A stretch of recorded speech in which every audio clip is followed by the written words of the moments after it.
Hello everyone and welcome to the 33rd year of this revered one-make series that is the Ferrari Challenge.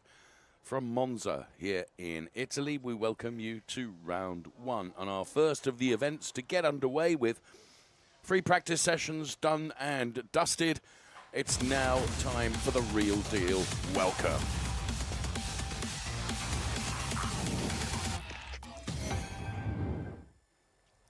This track then plays host to round one, as I mentioned. And there you can see it's a packed calendar this year. From here, we go 360 kilometers down to the Adriatic for Misano. Then it's Hockenheim, Brno, Valencia, Barcelona, Spa-Francorchamps, and then the finale Mondiali at Mugello this year in the middle of October. But we're at the circuit steeped in history, founded in 1922 and built in the park of the Royal Villa here in Monza. Extraordinary track, which has had some minor modifications since last we were here, which I think was 4 or 5 years ago. There are 11 turns. 4 of them are left-handers, 7 of them are right-handers. I know it says 12 turns on that graphic, but we count them as 11, and it is a demanding circuit, that's for sure. And it's not until you actually experience the circuit and go out there and realize that the challenges, if I can use the pun, and also the changes that have been made to this circuit make it so interesting for the racing to come across the course of this weekend, with packed grids over our entire portfolio, if you will, of Ferrari Challenge races. And the first of them that we're going to see are the Copa Shell AM drivers, and Germana Toniella. A welcome back to Nana then, who is driving. Her husband secured much success in this very category last year by being victorious. Nico, alongside me, my colleague for the 175th year. It's great to be back again, and great to have you alongside me here as we look at the Shibata car also getting ready to get out there for qualifying. And a huge thanks to all those orange-suited individuals, volunteers that make sure every single weekend of the year we can enjoy the sport that we so love. Sorry, that was quite a lengthy intro to you, Nico, but welcome. Thank you very much. Welcome everybody here to the Ferrari Challenge Europe 2025. And yeah, we were promised sunshine here in Italy. It's been a little bit wet overnight and in the morning hours, but for the rest of the weekend we are being told it's gonna be dry. But obviously this very first part of qualifying, where the track is more than just damp, will be very interesting, and the drivers will be uber careful as to not be on the wrong side of the track, on the grass, on the curbs, where it will be very treacherous. Interestingly, race control have deemed it a wet track. They don't always do that, as we look at Alvaro Ramos then. Yeah, it's kind of, there's been some showers overnight. I don't think there's any doubt about that, but I think the track will dry very quickly. But the first tentative laps, if you will, Nico, one will need to exercise, I would suggest, a degree of caution. And Louis Perusquia in that really beautiful looking 296 Challenge car will be one of those exercising that caution, I would suggest, as would the driver of the number 130 car. We welcome back Lisa Clark, who just a couple of weekends ago was racing in Sonoma in California, where the weather was similar, if I'm honest with you.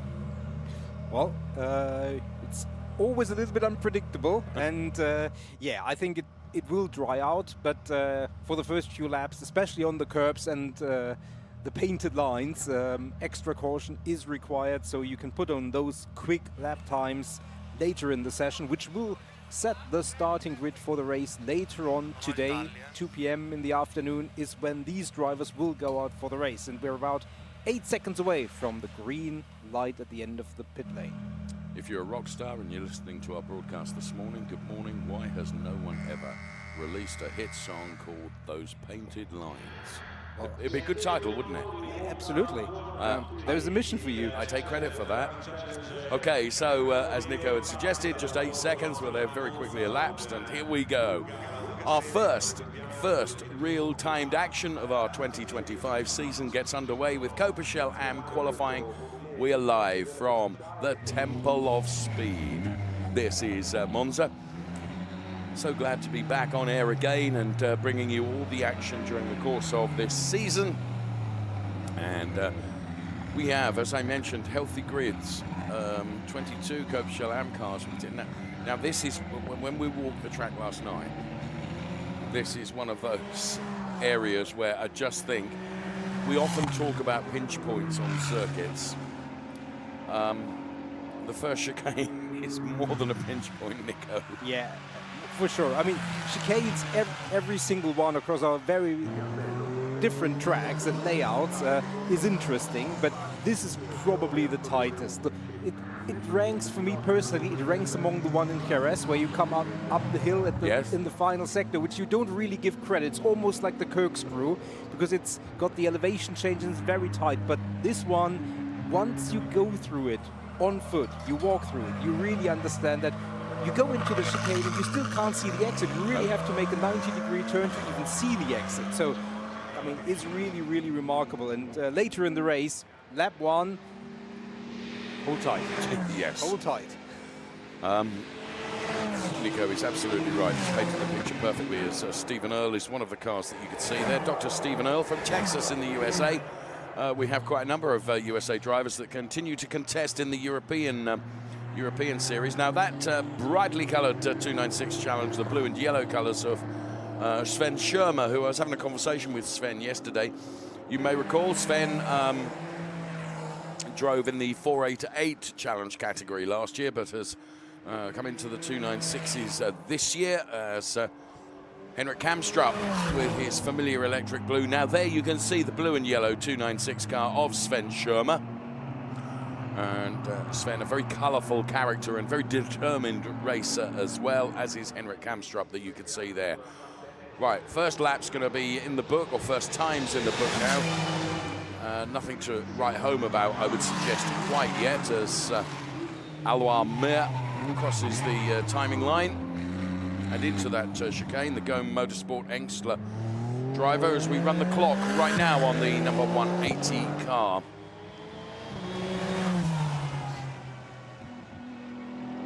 Indeed, and that car with that livery driven to great success already in previous season, including Franz Engstler. Yes.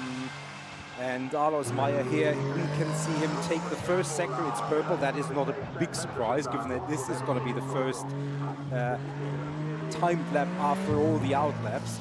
And as we said, on this track, with these conditions right now, this will not be the time that Alois will want to have in the record books come the end of the session. But you have to start somewhere, and this is exactly what we do. And it gives us a good opportunity to go around the track as we go through Lesbo 2, and then this little kink that's coming up, and you can see Alois not at full speed yet, although it can be deceiving in these camera shots. Nothing like a little kink, but that's everything like a little kink.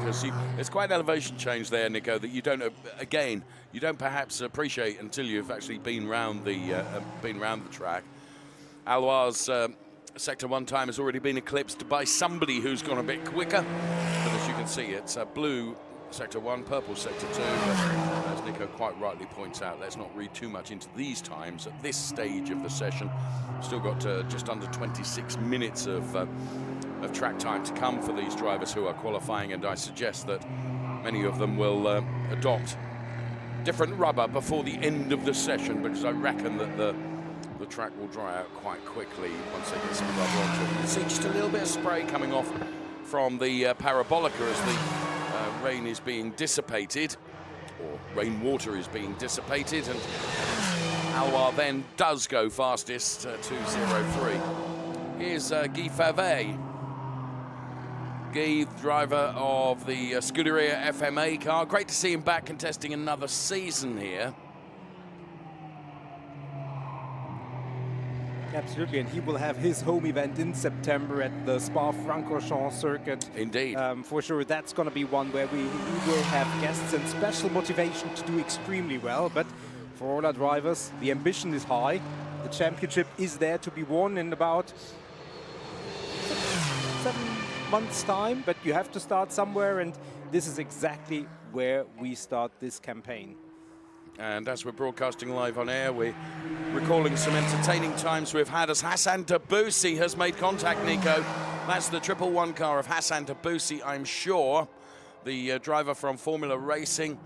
Now that will, I suspect, suspend the session because the car is stricken across the road. I was just going to say, big shout out to former Ferrari Challenge champion Axel Sartingen, who wished to say hello to you, Nico. He's already been in touch via the pigeon phone that we have here in the commentary booth. And Axel, we miss you, friend.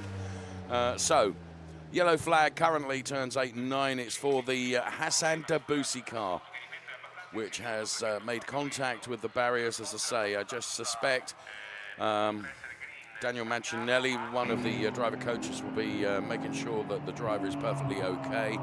And on one of the feeds that we have into our studio here, and there, no surprise then, the red flag has been ordered. Because with the car stricken across the track, Nico, there's no way we can continue with the session, mate. Yeah, because it's not about, continuing, it's about setting the fastest lap times. And with the car where it is, yellow flag means there is no chance of that.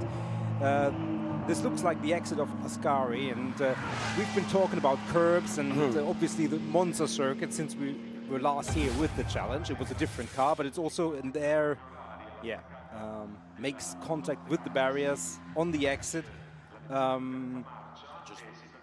It was just the back end of the car going around, Nico. Yeah, absolutely. And I mean, the integral safety of the 296 challenge is such that we're really not concerned with Hassan's well-being at this stage. Always going to be good to see the driver out of the car, but of course, at that stage, not the top speed.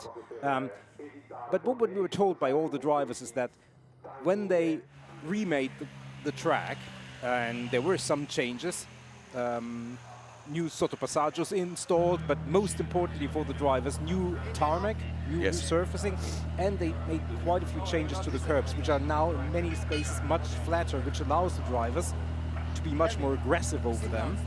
But there is always that trade-off. You can be too aggressive, and I think that may just be the Hassan going over the curb, the car just being unsettled a little bit on the exit, which gave the car the momentum that led to the the car becomes light, doesn't it? And you lose the back end of the car, and at that point you are pretty much just a passenger. And but the most important thing is Hassan is perfectly all right. Hassan's a really good driver as well. It's just being caught out, unfortunately, and that can happen to any and all of us. So the car's coming back into the pit lane to reset them before the session gets back underway.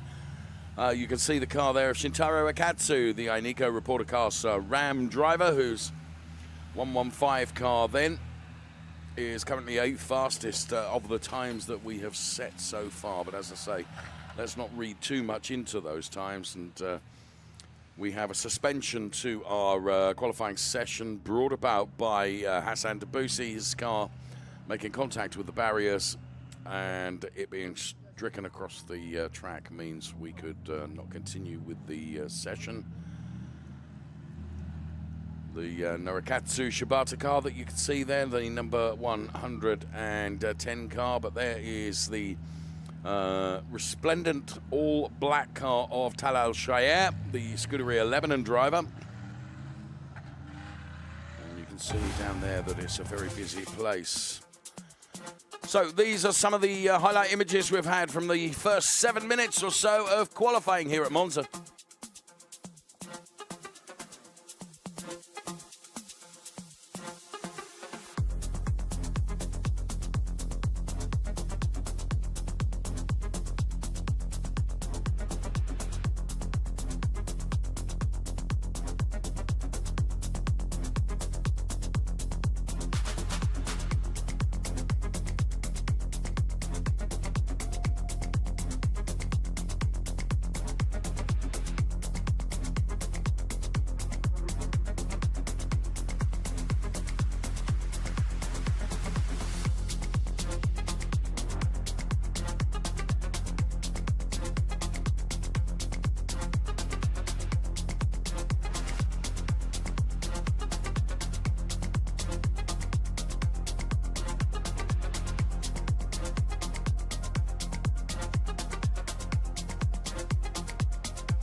Okay, some of the images then from our the highlights that we've seen thus far. There indeed is Hassan Debussy, perfectly okay. And as I was saying, just before the session was suspended, it's unfortunate to see Hassan having gone around, but he is a good driver, and the team will work very, very hard to get that car back out again from Formula Racing. Now, with 23 and 3/4 minutes left, we're being told that the session is going to restart in 5 minutes' time from now. 5 minutes' time from now. What I was going to say is there are maybe 6 or 7 drivers that have not set a time yet, and therefore their qualifying session, assuming that the clock will restart at 23:44 in terms of duration, the amount of time available to them for qualifying is going to be restricted. And it's going to be very busy out there, and lots of consequences. It's still damp because the car's not running means the water that is on the track has not been dissipated as much as it would have been if the cars had still been running. So for the likes of Paolo Scudieri, Boris Gideon, Andreas Koenig, Henrik Kamstrup, Talal Shire, Pino Frescaro, and Alexei Komarov, those are drivers that have not set a time yet. As the session was suspended, the quickest driver out there was Guy Favet, or Guy 4 as he prefers to be known with my really hideous pronunciation of different languages. It set a 2:01.536, which was a full 1.6 seconds quicker than Awa Mer, which just indicates, Nico, every single lap, the likelihood is that the lap time is going to be reduced because the track is evolving on every single lap. For sure, yeah. I mean, you could argue that the track might dry off just a little bit with the wind which is around, even though it's not very strong. Were the sun out, it would be a much different story because that would dry out the track. But as you say, there is not a lot of change in these 10 minutes where no car is running. And it's still early, isn't it? It's 9:15 local time. Yeah, indeed. So, yeah, I think the drivers will have to go out and be very careful as to managing getting the cars and themselves into the right rhythm. Yeah. And having the right set of Pirelli P0s on the cars, but not overdo it, because obviously from a race perspective for Hassan Debussy this was a worst case scenario because he will have to start from the back of the grid and no chance to improve. So this is a scenario all the other drivers will be very cautious as to not repeat. But it's not related to T-Water. Listen, Andrea Fausti then, driver coach to Dr. Stephen Earle, but that was Charles Chan, who he also coaches, and that is Charles Chan. Welcome to the Ferrari Challenge, Charles. And there, the car's champing at the bit, ready to get out again. We are 1 3/4 minutes away from the session resuming. And yeah, the 21 cars that would be contesting this qualifying session now, of course, reduced to 20.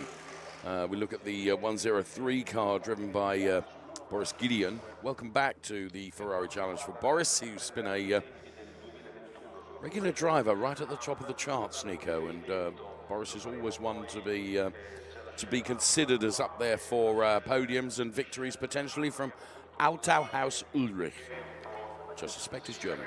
Well done. Yeah, and good on the pronunciation there after you chastised yourself for not doing a good job of that. You prove yourself way more apt. Can I bring you a news flash? The recovery has not been quite as quick as we hoped. It's we're another minute or so away. We're now saying it's going to be 9:18 before the session is going to restart, Nico. So 9:18. So just a couple of moments more to wait. There, the 155 car that you can see of Friedrich Müller for Gome Motorsport Engstler.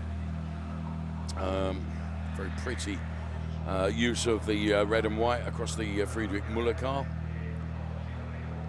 Currently sitting P11 from the times that were set earlier on. Friedrich just weaving the steering wheel from left to right.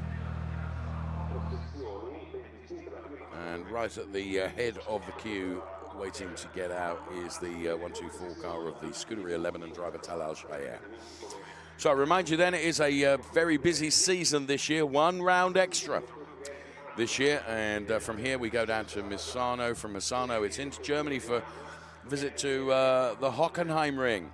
Then it's Brno in the Czech Republic. Really looking forward to going back to Brno. Valencia in Spain, that wonderful city. If you're looking for a city escape, I would thoroughly recommend Valencia. And check out some wonderful Ferrari Challenge action there as well, right at the end of June, before the double Spain weekends, because we're in Barcelona almost exactly a month later at mid-July. Then it's Spa-Francorchamps in September, and Finale Mondiale this year being held in Mugello. So session restarting at 9:18, as you can see, confirmed on your screen. Wherever you're watching us, welcome.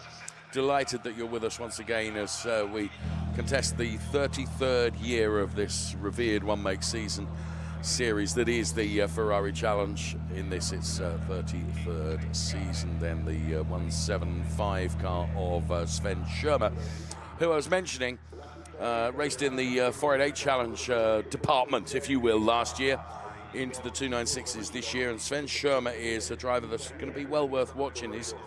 One of his driver coaches, Nico, is one Mr. M. Blancardi. And if I can take you back in the history books to when I made my debut with this wonderful series, it was here at Monza, more years ago than either of us cares to remember. And the first driver to come over and shake my hand and welcome me was one Mr. M. Blancardi, who, if memory serves me, became champion at the end of that year.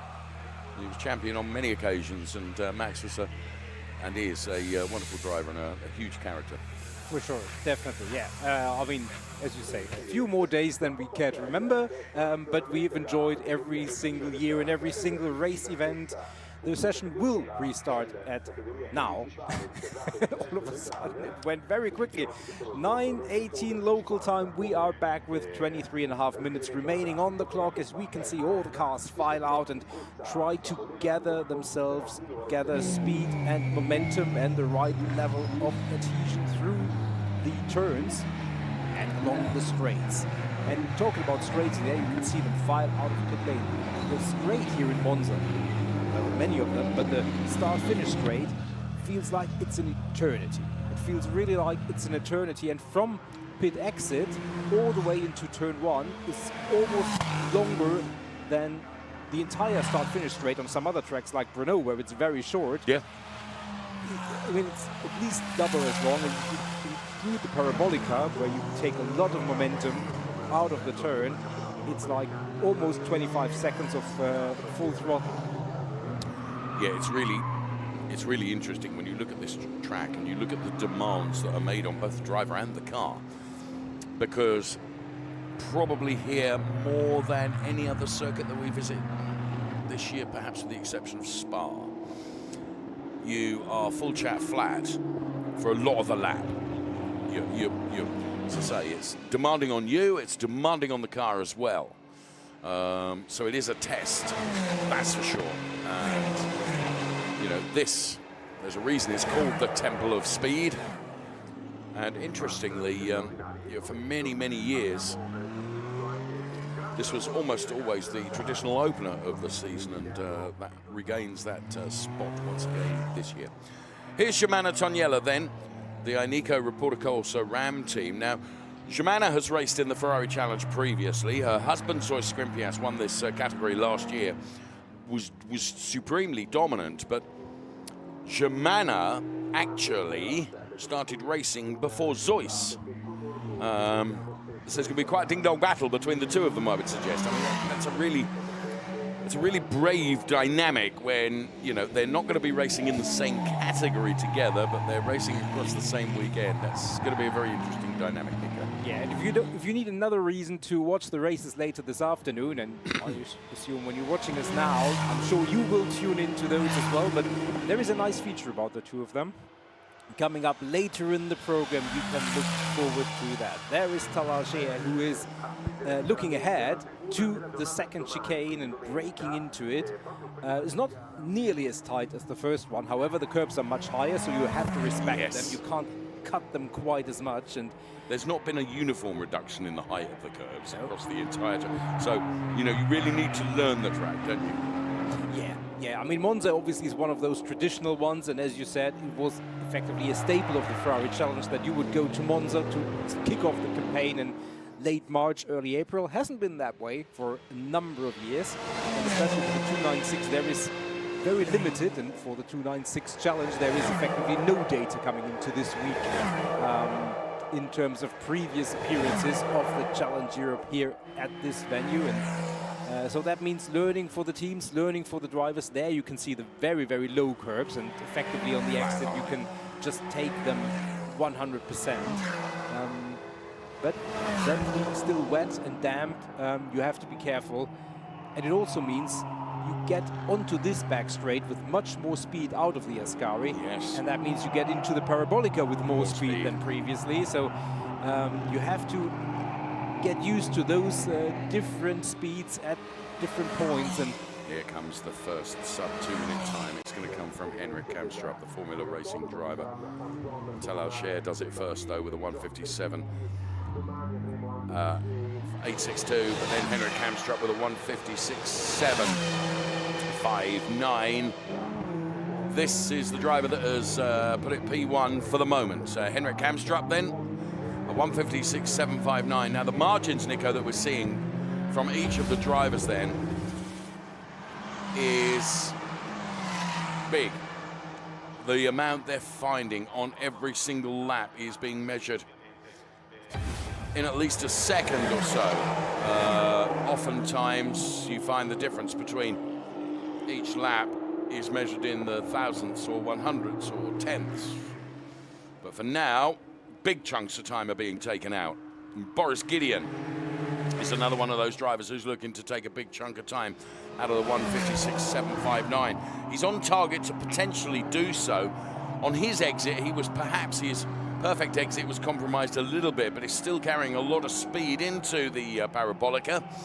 Let's see what the Autohaus Ulrich driver can do as I polish my German once again as he rounds this sweeping Parabolica which never ends and then targets the timing beam which is across the track, and he didn't do quite enough, and I think that was because of his exit from the Ascari turn was compromised. He didn't get quite the exit that he wanted, and that too will be the case in point here for Henrik Kamstrup, I would suggest, Nico. yeah, quite possibly. I mean, when you're really, really lucky, you just get a little bit of a slipstream before you pull out, but more likely is that you have to take a little bit of evasive action, take a different line that you would like, and therefore just lose a little bit of time. But as you say, the track is still evolving, the track is still coming towards the drivers, and even though we can't quite see it very dry line form, but that will still come over the remaining 17.5 minutes, and therefore the best times we have to believe and expect will be at the very, very end of this quali session. And therefore we watch the drivers shave off tenths and maybe more seconds of their previous best time. Ferrari currently dropped down to P9, but trying to climb back up the ladder as we see personal bests all over our timing screen. And we have all but 3 cars out on the track. Interestingly, Andreas Koenig, one of them who hasn't set a time, who's still in the pit lane with 17 minutes remaining. We have seen him and his team take very, very interesting strategic decisions, and it has paid off in the past. So maybe they know something that we don't. Maybe there will be no more red flags and no more intermissions, and the track will certainly be quicker towards the end. There's lots of people that know lots of things that we don't, that's for sure. Here comes Guy Favre then, who, as you indicated, Nico, is hoping to propel himself up from that P9 position at the moment, and he does that by gaining 5 places. Now here's Sven Schirmer, currently P7. He's the only driver, to my knowledge, who's had a previous lap time deleted because of track limits. It was an earlier lap, but so far everything looks perfectly clean and tidy for Sven Schirmer on this one. Personal best, Sector 1, Sector 2. I love the look of that 175 car. I think it looks really, really awesome. And I think Sven Schirmer is going to be one to watch in the Copa Shell AM category this year as he heads towards the timing beam. Now he was P7.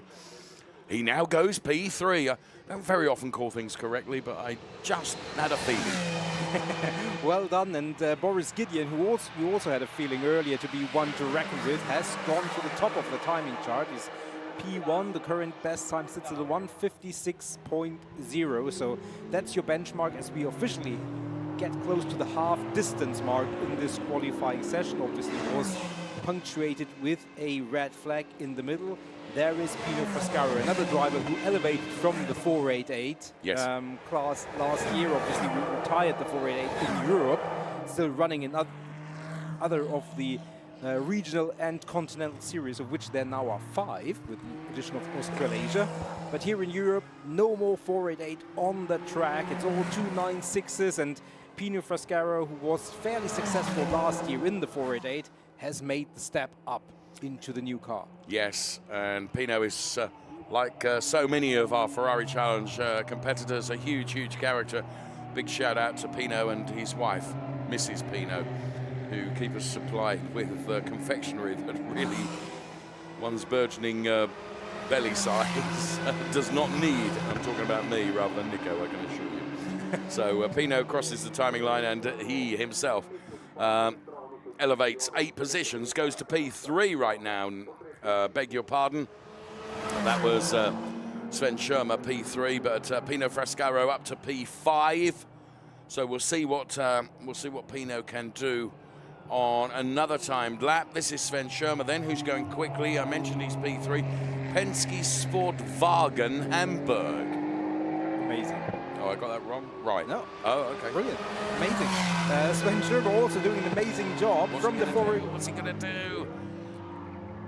Moves a place. It's P2. And what we're seeing now, Nico, is that the margins between the improvements are now into the 10ths, aren't they? Yeah, absolutely. So I think the track is still evolving, but not to the degree that it was. I think the drivers now have somewhat found their comfort zone, and now is about very, very little steps and being a little bit more aggressive, being a little bit more later on the brake, a little bit early on the throttle, and that means the differences are going to be less. There is Shibata, currently P13, and stays in that place, maybe traffic playing a part. We do see overall purple best times on our timing screen, and one who has delivered that in Sector 1, even though it's shown blue on the graphics, would be Boris Gideon, who's heading towards the second sector line, and there it is. That is turned purple. It's almost 8/10ths better, so that 156 is going to fall. Sven Schirmer is responding, Nico, with a purple Sector 1. So there's a bit of a ding-dong going on here between the 2 German-based drivers. Boris Gideon, currently P1. Sven Schirmer, currently P2. But Sven Schirmer is on a mission, Nico. Here comes Boris Gideon then. One more sector to do. One more long, winding turn here. The Parabolica. Right, is this going to be an improvement from Boris Gideon? And you know what I was saying earlier on about Sven Schirmer picking up a track limits, Nico? He'll be furious because he was going very, very quickly and he's picked up a track limits on this lap. So basically that means this lap time gets deleted. Yeah, absolutely. And great job by our team in the graphics. This new display really, really helping, because it immediately shows us that whatever clock is ticking is not relevant for the final standings and results after the qualifying session. So for the moment, Boris Gideon 1.3 seconds quicker than anybody else. I'd like it to be that way come the end of the session, but I'd rather think that there will be a number of drivers who will have something to say about that, and quite a lot of them are out on the track. Sven Schirmer is one of them, but I think this lap has already been compromised by traffic potentially. One driver that still isn't out and he's leaving it late is Andreas Koenig. You mentioned this earlier on, and we know that the team have, on occasions, left it very, very late for qualifying. But, yeah, only 11.25 minutes remaining in this session, and we've not seen a lap time from Andreas Koenig yet. So we've not seen him out on track yet. So, we'll wait and see. Still showing the on the information we have in our studio, still showing us Andreas being in the pit lane. Right, back to the action, which is Boris Gideon, Sven Schirmer and Guy Favre, the top three, followed by Henrik Kamstrup. Paolo Scudieri, who we've not made mention of, another very solid qualifying thus far from Paolo Scudieri, who's running P6. As Pino Frascaro now goes P2, Nico. And here's Boris Gideon, heading towards the timing line. Not quite an improvement, but effectively on par with his previous best. But yes, Pino Frascaro up from the 488 and up and over the curbs. Taking liberties with those curbs, Nico. Absolutely, it's Boris Gideon, and he is, until now, he is the quickest. And he has navigated the first chicane and is back out on the track, maybe with an attempt to improve even further. 10 minutes, just under that remaining, plus whatever lap you are on. When the clock strikes quadruple zeros, you can see the cars on the long, long straight, a blue flag waving for a slower car to indicate that there is a quicker one behind. Still, Andreas Koenig remains in the pit lane, and with less than 10 minutes remaining, leaving it late. We did talk to him, so he's obviously there and he has high ambitions. He is the top driver from last year's final standings to come back, because Zoe Strimpius was elevated. Andrea Levy is not here this year. Jan Sedman also elevated to the Copa Shell, so he, on paper, would be one of those who really has a chance to replicate what he did last year and be at the very sharp end. But he has to be on the track to do that. Yes. Interesting. Very impressive lap from Pino Frascaro, Nico. A 1:55.831 puts him P2 at the moment. Another driver that's suffering the track limits is Paolo Scudieri, who's had his lap time deleted. We're watching Guy Favre, Guy 4, as Charles Chan goes P3 and knocks Sven Schirmer down to P4 and Guy Favre down to P5, respectively. And this is the Sven Schirmer car. Now, no track limits against Sven Schirmer on this lap thus far. So Sven Schirmer with an opportunity perhaps to improve on this lap. He's currently P4. They were personal bests through Sector 1 and Sector 2, Nico. You don't always need the sectors to be purple. However, one of those sectors to be purple would have certainly put him up there. P5 at the moment for Sven Schirmer as he now crosses the line and improves to P2. Here comes Paolo Scudieri. And P7 at the moment for Paolo. So it is Boris Gideon, Sven Schirmer, Henrik Kamstrup, the top three now. Pino Frascaro into the pit lane. He's got P4 position, which, if it stays that way, it would be a virtual or an effective row 2 start for Pino. So we're still seeing movements. Apologies. Now, Talashe here, he had a very good first sector.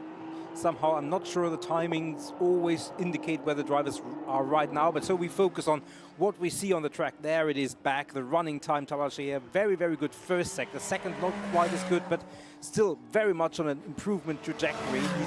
His best time thus far, 3.5 seconds off the pace. Now, his projection just half a second off. That would put him in P2, so very much a driver to watch on this lap as he enters into the Parabolica. The right level of speed just to be able to make that turn without having to brake or get off the throttle. And now he is pushing on the exit all the way to the outside, now cutting to the inside. The finish line is very close to the beginning, and indeed he moves all the way up into P2. Well done, Talal Shayer. While that was going on, Sven Schirmer improves as well. P3 is this going to be another improvement for Sven Schirmer? Well, again, it's personal best through Sector 1 and Sector 2. Boris Gideon, he's parked the car, Nico. He's in the pit lane. So Boris Gideon, with his time of 1:53.485, I would suggest is satisfied as Charles Chan now goes P2. Sven Schirmer picks up a track limits warning, which means this lap is not going to count for him. There we can see the Louis Brusquier car, currently P16. He's going to go out again, I think. There is the Boris Gideon car. Because the track is improving so much. Some guys try slick tires. Ooh. I didn't want to try it, so now we drop pressure okay? And then you go until the flag. Remember that the track every lap will improve. You need to go TC1, okay? And try to be a bit more aggressive on exit, especially parabolica. From the live camera, looks like you are too long to go on power. You are doing Really interesting to listen to the driver coach there. Right, let's disseminate that. TC1, some drivers are going out on slicks. I'm not going to do that with you. The track is evolving every lap. We're going to run to the end of the session. You've got to be more aggressive, particularly on the exit of Parabolica.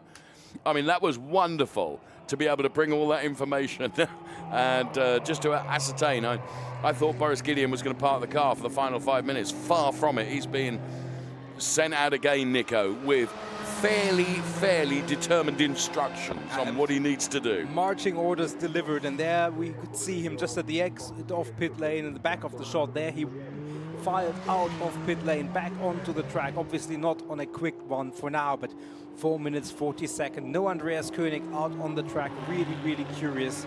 Paolo Scudieri, one of the few drivers actually who returned with exactly the same livery that he did last year. There's lots of things that we get familiarize ourselves, and I'm sure the same for you as well. New liveries, great colorful characters, great colorful liveries, and Paolo Scudieri for the moment P7 with a personal best. One of those who are trying to move further up the order as Boris Gideon tries to defend his position. The slick topic obviously is one where one driver making a mistake, throwing it into the gravel, that will effectively mean it's almost game over for everybody else. So there is a lot of responsibility for the drivers for their own quali session, but equally also for everybody else out on the track. However, drivers are pretty selfish when it comes to racing, and they're not. That wouldn't be uppermost in their minds of consideration, I would suggest. You reckon? Well, fair point. Forgive me. Fair point.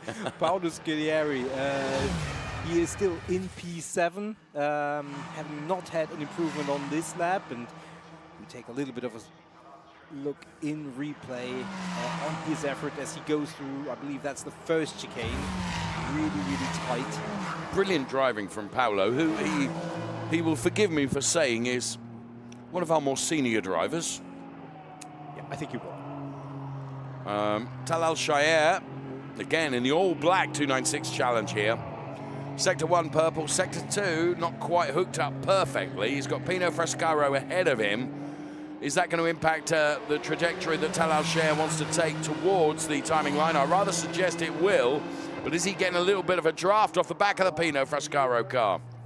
Well, Tal Al-Shaair remains P3. Boris Gideon's time has not been troubled thus far. We've got 2.5 minutes remaining. It's Boris Gideon from Charles Chan, Tal Al-Shaair and Sven Schirmer. They are the top 4 at the moment. Absolutely, and we look at the clock, we look at the timing screen, we obviously also look at the screen to see who is doing what, who's coming from where. Boris Gideon showing a first sector which is purple, so that drop in tire pressure certainly looks like it has paid dividends. We have a car slow on the track, that's car 110, and that would be that's Norikatsu Shibata, isn't it? Yeah, you can see it. Thanks for picking that up, guys. Well done. And that obviously means Tal Al-Shaair coming up on that car now. Yeah, that obviously means the cars have to be careful. They can't go full throttle, and that will compromise everybody's driver who is going through that. But now there is no going to be a red flag. If there is, the session will not resume. That is a perilous position, and actually... Look at Boris Gideon, Nico. Look at Boris Gideon now. He did get a little bit of a draft off that car. I'm sure of that. It's purple sector 1, purple sector 2. The outer house Ulrich driver is, well, going for it. That's for sure. Everything we heard, Boris being advised, is coming true. The drop in tyre pressures, the being a tad more aggressive. The track evolving with everything. Oh, red flag, Nico, just as Boris was going to cross the timing line. But it won't hurt him much because he's P1. I know, won't be able to finish the lap. There is not going to be a restart, so whatever happens, retains P1, but I would have loved to see the lap time, because that certainly would have been his trajectory, sub 1:53. But yeah, with 1 minute 8 seconds remaining on the clock, this is how it's gonna end, the way that you can see it on the left-hand side. Yes, that's the order we're going to have. Obviously a little bit anticlimactic in terms of the red flag and the 1-1-0 car out on the track, being stuck there. The session will not restart, as you can see from the graphics. And, well, I have to say it one more time, Andreas Koenig, AWOL on this session. It's going to be interesting to find out what happened there. Yeah. Talal Shaya then out of the car. Good job done, P3, Nico. Well done to Charles Chan then, P2. And a special well done to Boris Gideon, who, dare I say it, would have improved still further if the session had gone to the checkered flag. However, because of the slow car of Norikatsu Shibata, the session had to be curtailed, and that meant that Boris Gideon was not able to put in an even faster lap, which I think he would have done. But as Nico says, it was academic anyway. He's done enough. He is P1. So red flag out, session over, not going to restart. Local time is 9:42 here in Monza. And the Autohaus Ulrich driver, Boris Gideon, is P1. We've got Trofeo Pirelli qualifying happening very, very soon as well. Non-stop. There is Luca Engstler from the Engstler team. Luca himself, a fairly decent peddler of racing cars, if I may be so bold. Germana Toniella then is out of her car, having put in a very creditable P16, her first qualifying back in the Ferrari Challenge. Welcome back, Germana. She told me she was in a bad temper yesterday, Nico, so I avoided speaking to her. Oh, she didn't look that bad, in that bad a mood, but well, hopefully, or very likely, I think the race day today will rectify that. I think it will. And how can you not have a smile on your face when you're driving one of these wonderful cars? Absolutely. Yeah, we're about 16 minutes away from the Trofeo Pirelli qualifying getting underway, but we still need to see the official final results of this quali session here in Copa Shell. I think the drivers, by and large, really did a good job with these mixed, difficult conditions, because they had been running in the dry for the last few days, so they didn't really have the experience on the wet track here. As we said, it's resurfaced, slightly different layout, so it's a lot of novelty factor for those drivers here in this session, and I think they did a very creditable job with that. Boris Gideon, more than anybody else. But if there would be no red flag, the other one would have improved? Probably. No, you were the only one improving. Let's take a look then at super slow-mo of just how aggressive Boris Gideon was across some of those curves on his quest to deliver a 1:53.485, which is enough for pole position.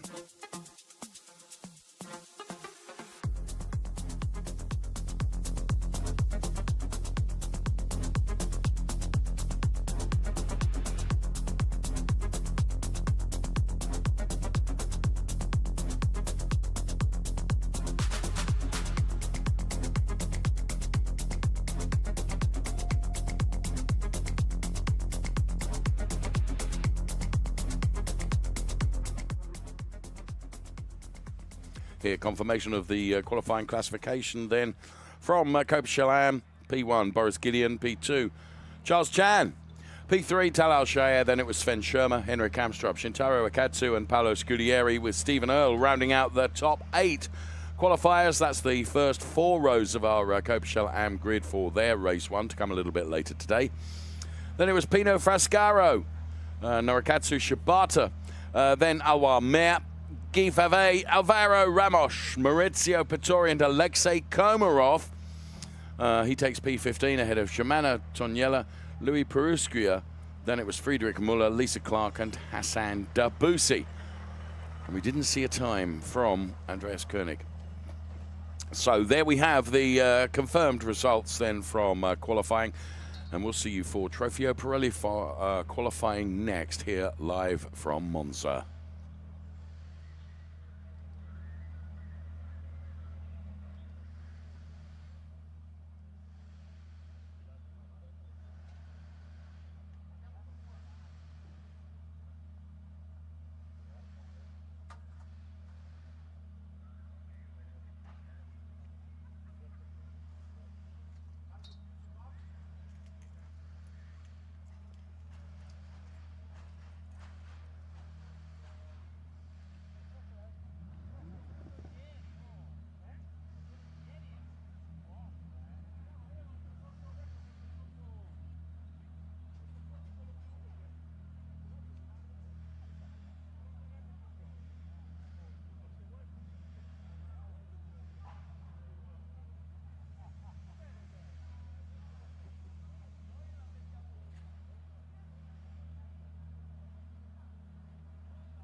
Hello everyone and welcome to Monza for qualifying for Trofeo Pirelli.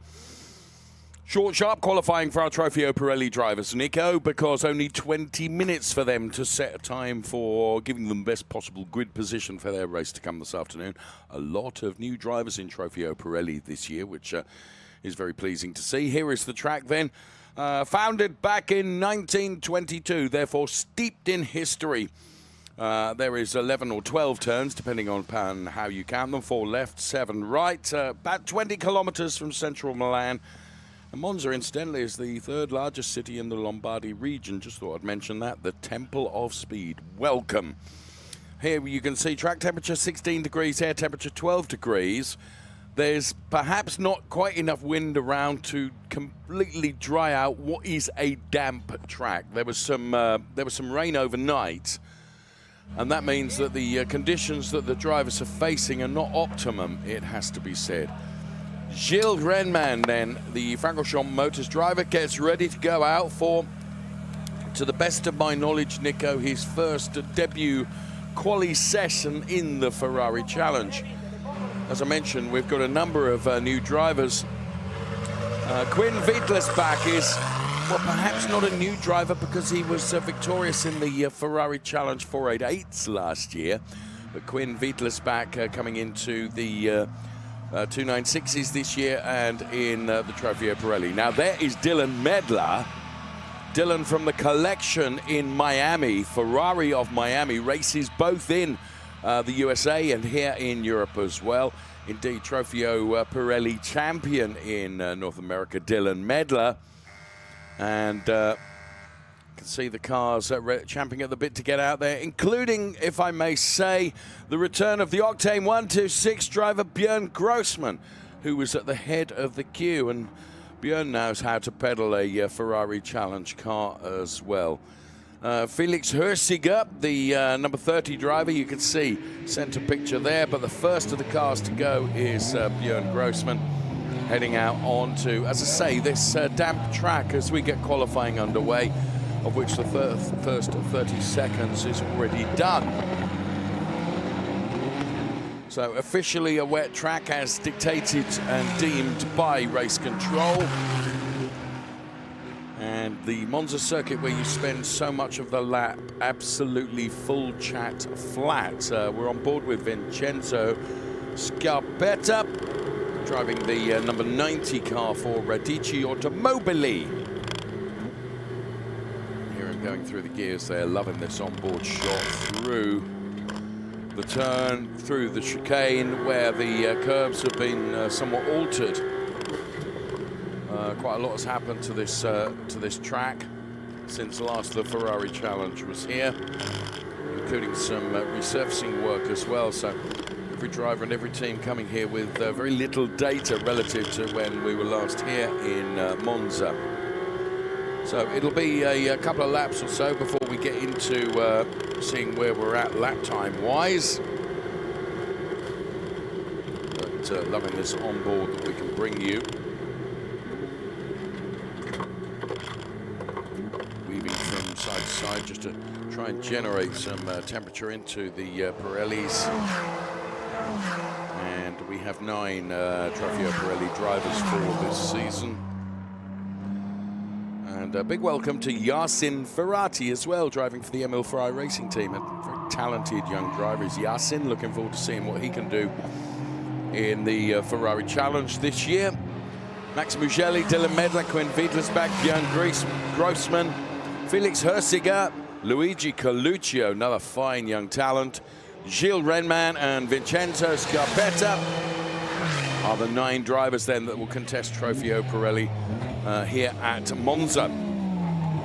So Nico, as we watch Quinn Wittelsbach, who of course was very successful in the 488 Challenge last year, if memory serves me, taking the world final race, Quinn Wittelsbach, a supreme young talent, irritatingly tall, thin and good looking in comparison to broadcast talent, and I use talent in the loosest possible sense. Yeah, Quinn, whatever the optics dictate, certainly was very, very quick. Only joined the championship, if I remember correctly, at the Nürburgring last year. So towards the very end of the championship, but did just enough races to be able to start in the world final race. And as you said, made no mistake there, got to the top step of the podium and took his first championship in the Ferrari Challenge Europe, or in the Ferrari Challenge period. Will he be able to replicate that in the Pirelli? He's got the toughest challengers out there with lots more experience, but he's got the youth, he's got the ambition, and he will do his ultimate best. Max Mugelli, another driver that has plenty of experience. He's at the other end of the age scale, and Max won't mind me saying that. Fair enough, and you can see them battle to a degree out there, certainly battling the track and making sure that they set themselves up for good lap times. We're still in the very, very early stages of this session, but as you said, 20 minutes, they tick away very, very quickly. And even though traffic theoretically with 9 cars is not necessarily the biggest problem, these images might tell you otherwise. It can happen anytime, any lap. There is Quinn Wittelsbach diving back into pit lane, maybe for adjusting some tire pressures, or maybe even deciding that maybe the track allows for a different set of Pirelli P0s. We'll find out. Max Mugelli with the first time, 1:52.871. I want to mention to you the returning Björn Grossman, who is a driver that always delivers, doesn't he? He's a driver that you would never ever bet against, and it's good to see Björn back in the car again. As we see across the line, Felix Hersiger going second fastest. Max Mugelli is the quickest so far. Now, you mentioned Quinn Wittelsbach coming into the pit lane, maybe for some alternative rubber. I just wonder whether the drivers will have gone out on the wets for a scoping lap and then come back in and said, no, we can get away with slicks here. Do you think? It is definitely a possibility. It's definitely a possibility because the drivers obviously don't want to err on the wrong side of being too overzealous and rather be cautious. But again, 20 minutes, that really limits the wiggle room you have in terms of timing. So I think with Quinn Wittelsbach, that might have been, and we can see from one of the shots that he's on his way out of the pit lane once again. And so we will see. 1:52.871, the quickest time we've had so far.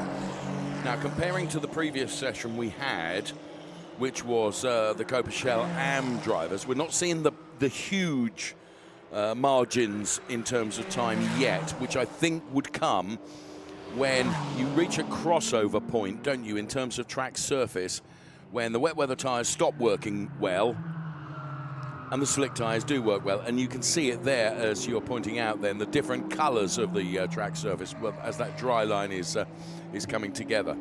Yeah, I think there are just some spots, and there you can see it all around the track where there is effectively one line, and there you can see it again.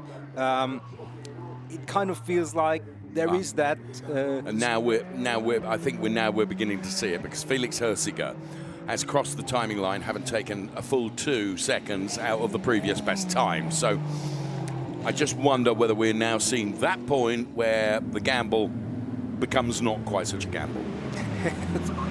Very nice description. There is the Max Mugelli car. He obviously won now look out, and there is. Thank you to our TV production crew who worked very hard behind the scenes to bring us those images. You can see the wet weather tyres coming off of the Max Mugelli car and the slick tyres going on. That just proving our point that slicks are going to be the way to go for the remaining 13 minutes of this qualifying session. Vincenzo Scarpetta is second fastest at the moment. He's done a personal best, Nico, through Sector 1. And what we will see now, as the drivers do get into the slick tyre syndrome, that the track will evolve. Once again, it will, bits of the rubber will embolden themselves to the track surface. We're still going to see lap time improvements. Why are you laughing at me? The slick tyre syndrome now coming to a concert hall near you. Vincenzo Scarpetta, he is one who has raced on a Ferrari 296 here at Monza in the Italian GT. It was a GT3 car, to be fair, but he maybe has a little bit more track experience since they redid the surface. Fair. Yep. So that's not going to be hurting him, but obviously, unlike some of the other drivers, he has to get more used to the 296 challenge. And we can see the clock running on him. P3 for the moment is what we're being shown. I can see also from a feed into our studio here. There you can see to the left-hand side of your picture is Giacomo Altoe, champion in Ferrari Challenge Trofeo Pirelli last year, back in a coaching capacity this year because Giacomo has, through his success in the Ferrari Challenge and Trofeo Pirelli, has gone on to other challenges, may I say, in the world of motorsport. He's a very, very hunted young driver as we watch Yassin Ferrati then really bouncing the car over those curbs. If ever you needed to be aggressive, Yassin, who, may I say, I first met in sim racing, Nico. Yeah, a few years ago. And just, I guess, proving the point that actually, in that virtual world, you can make a name for yourself and you can convert the skills you've got in the virtual world to the real world. Yeah, absolutely. And What I mean, a moot point to be talking about today. no, but I mean, it's a fair point. And obviously also Ferrari have their own sim racing esport team. And it is just part of developing drivers where once upon a time it was only karting. But now there are different and quite diverse avenues into this sport. And as you can see, there are drivers from different backgrounds now coming to the very sharp end of motorsport, whether it's single-seaters and whether it's GT cars or, in this case, the Ferrari Challenge. Yassin Ferrati, he is taking the final turn through Parabolica, hugs the inside, is relegated to P3 before he takes the timing line, and he stays in P3 for the time being. Felix Hörsiger, Vincenzo Scarpetta, Yassin Ferrati are top three. Interesting that Emil Frey Racing, who are a name established in the world of motor racing, Nico, you know, they're looking at talent all the time, aren't they? And you know, they've recognized that Yassin is one that is worth propelling in the Ferrari Challenge. He's still got youth on his side, hasn't he?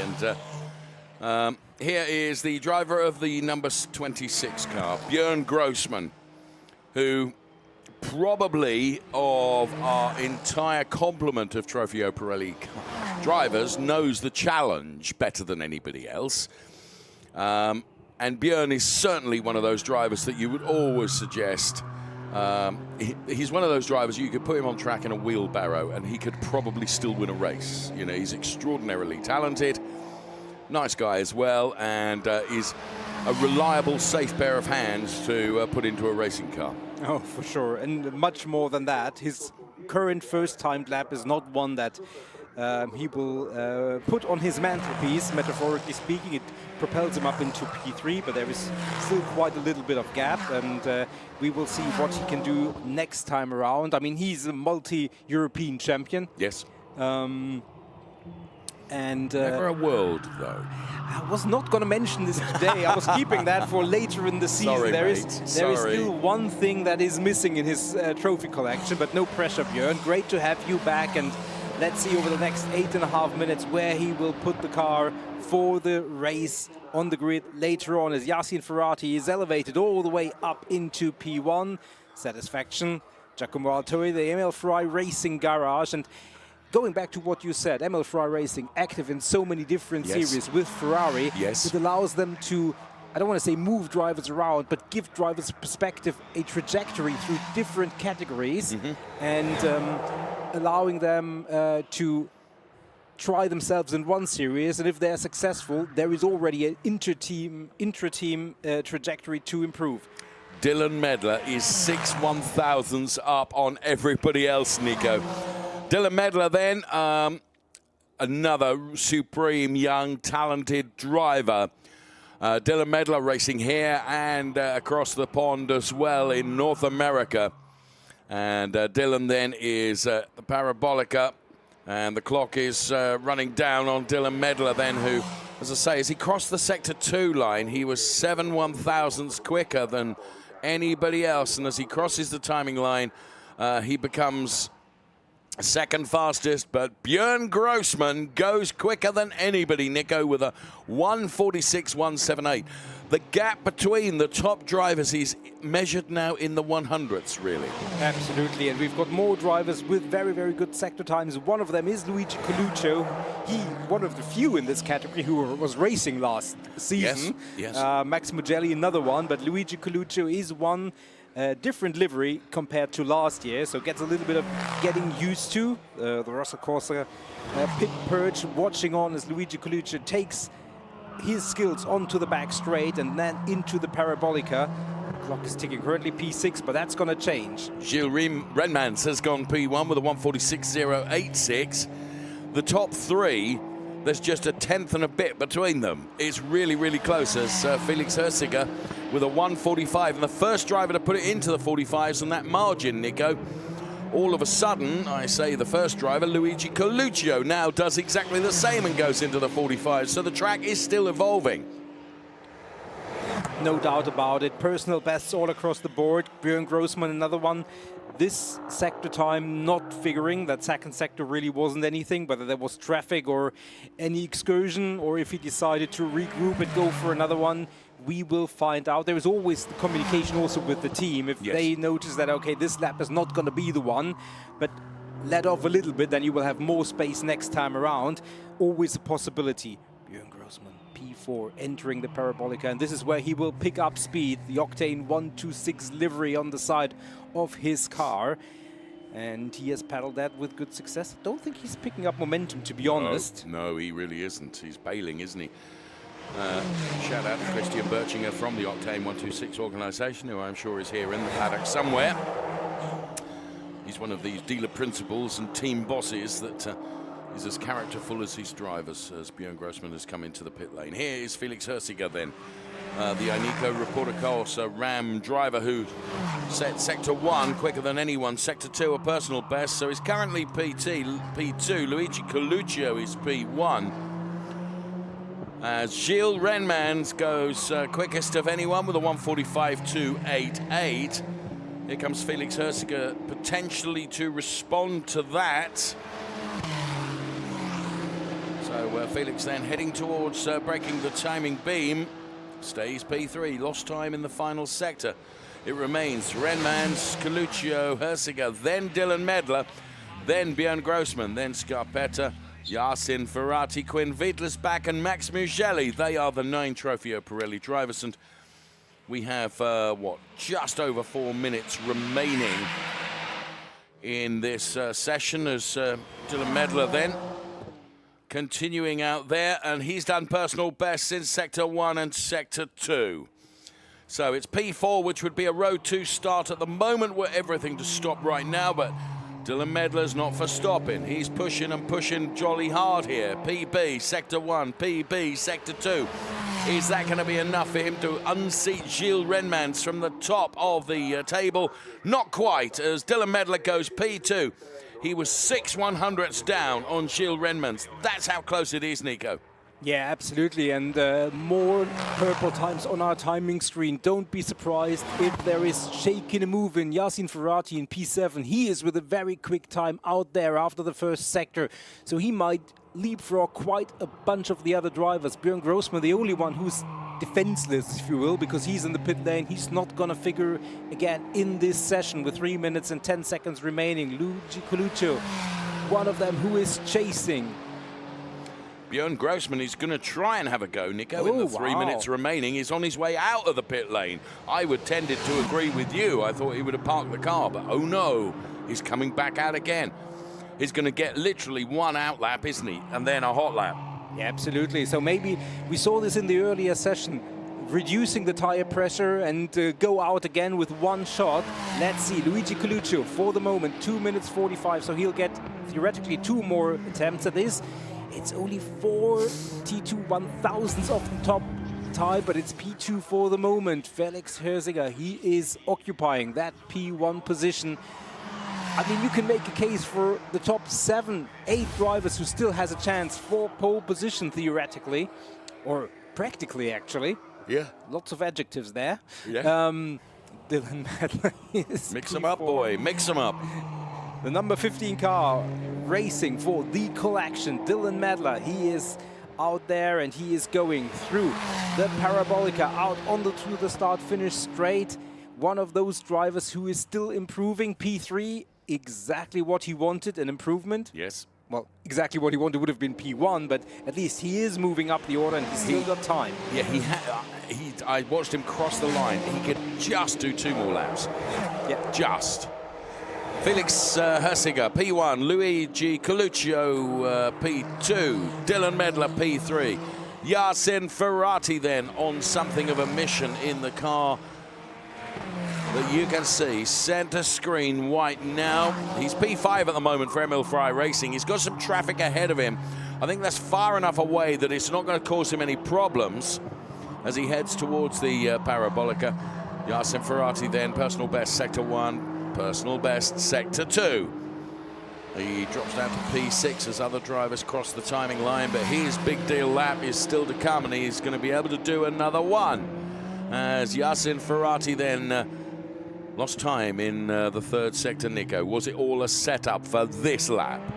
Possibly. Luigi Coluccio lost no time, made no mistake.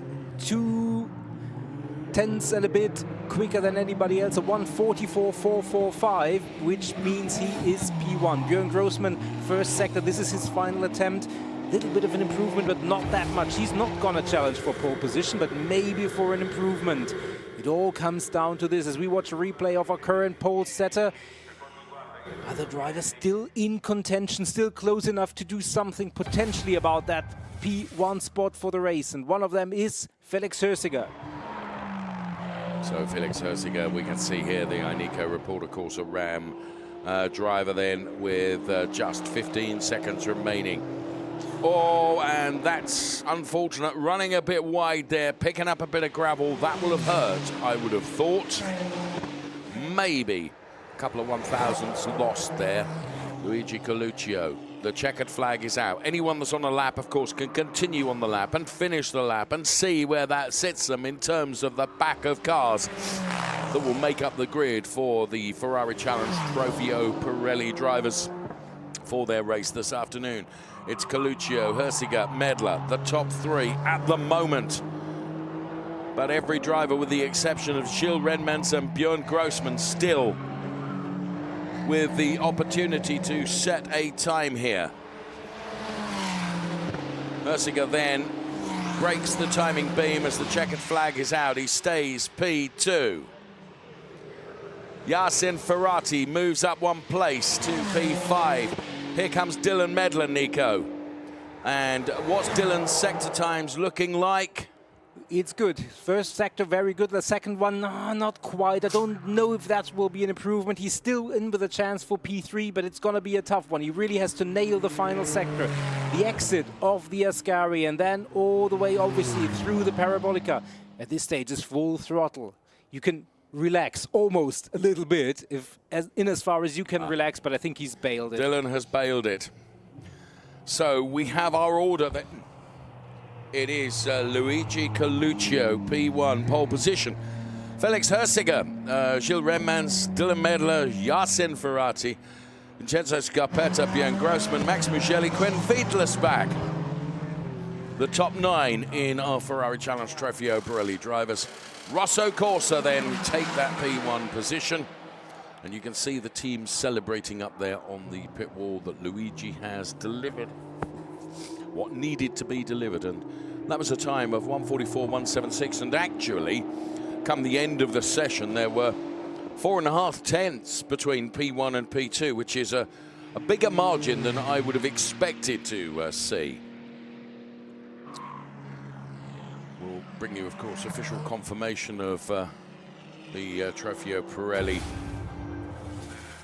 qualifying as we take a super slow-mo look at the number 45 car, which is the car that has delivered for both Rosso Corsa and for the driver, Luigi Coluccio. Of course, he had to pedal the car. So Luigi Coluccio P1, Felix Hersiger P2, then it's Gilles Renman and Dylan Medler. They will occupy the front 2 rows of our grid for the Trofeo Pirelli race to come. A little bit later on this afternoon here at Monza, around about 3:15, if my memory serves me. Here, confirmation then of the result then. For Trofeo Pirelli, Luigi Coluccio, Felix Herziger, Gilles Renmans, then Dylan Medler, Yasin Ferrati, Vincenzo Scarpetta, Björn Grossman and Max Mugelli, with Quinn Wittlisbach, P9. Pirelli Am drivers next out on track very, very quickly. It's only a 5-minute gap between the conclusion of Trofeo Pirelli and the start of Trofeo Pirelli Am. There you can see the number 1 car driven by Yasin Ferrati for ML Fry Racing, being pushed back into the garage.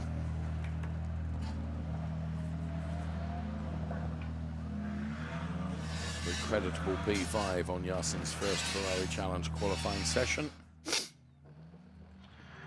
Lots of photographs being taken of everything going on here at Monza.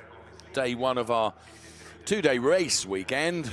Of course, teams, drivers and support staff have been here a lot longer than that, embracing what has been, up until today, really, really nice weather here at Monza.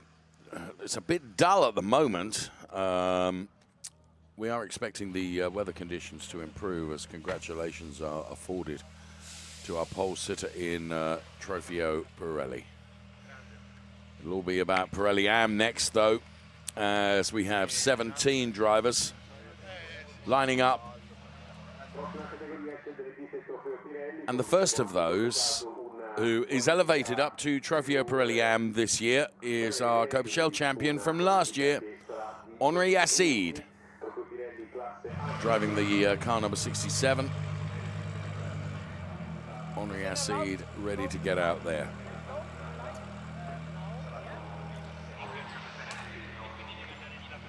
NM drives the Rosso Corsa number 87 car, the all-gold liveried 296 Challenge car. Pit lane is open now. We get the green flag, and as I mentioned then, Henri Acide, the first of the drivers to show, quickly followed by Francesco Galli in the number 31 car. Hendrik Viol, so often right at the top of the table last year for Scuderia Prague Racing. Hendrik Viol has got to be one of those drivers that you would say is a favourite for honours this season, potentially. Hendrik Viol. Number 33 car is driven by Mikael Verhagen for Ferrari Warsaw. Now, Mikael being coached by a very talented driver as well, Larry Tenforda. Knows a thing or two about winning races in racing cars. Does Larry. Really nice to see him in the paddock and have a catch-up with him and Mikael Verhagen, one of his drivers. So the car's continuing. Andreas Berg Sorensen, welcome return to Andreas Berg Sorensen for the Formula Racing team. That's Hanno Laskowski then, making his way into his number 85 car, which is engineered by ML Fry Racing. Just 20 minutes for our Trofeo Pirelli Am drivers then, for them to seal and set the best lap they can. And as I mentioned, we have 17 drivers, roughly half of them already out there on the track. Would suggest that most will probably be running on slick tyres straight away, having seen what's happened with the Trofeo Pirelli cars and drivers. As Mikael Verhagen makes his way down the pit lane, we pick up on the number 7 car of Andreas Berg Sorensen. A talented young man and really nice young man as well is Andreas Berg Sorensen. Let's see what he can do this season in Ferrari Challenge Trofeo Pirelli Am. Andrew Morrow, also a returning driver in Pirelli Am. Former Trofeo Pirelli champion from the UK is Andrew Morrow. Another fine young driver in Trofeo Pirelli Am, representing the Charles Hurst dealership. As first lap is done then from Henri Acide.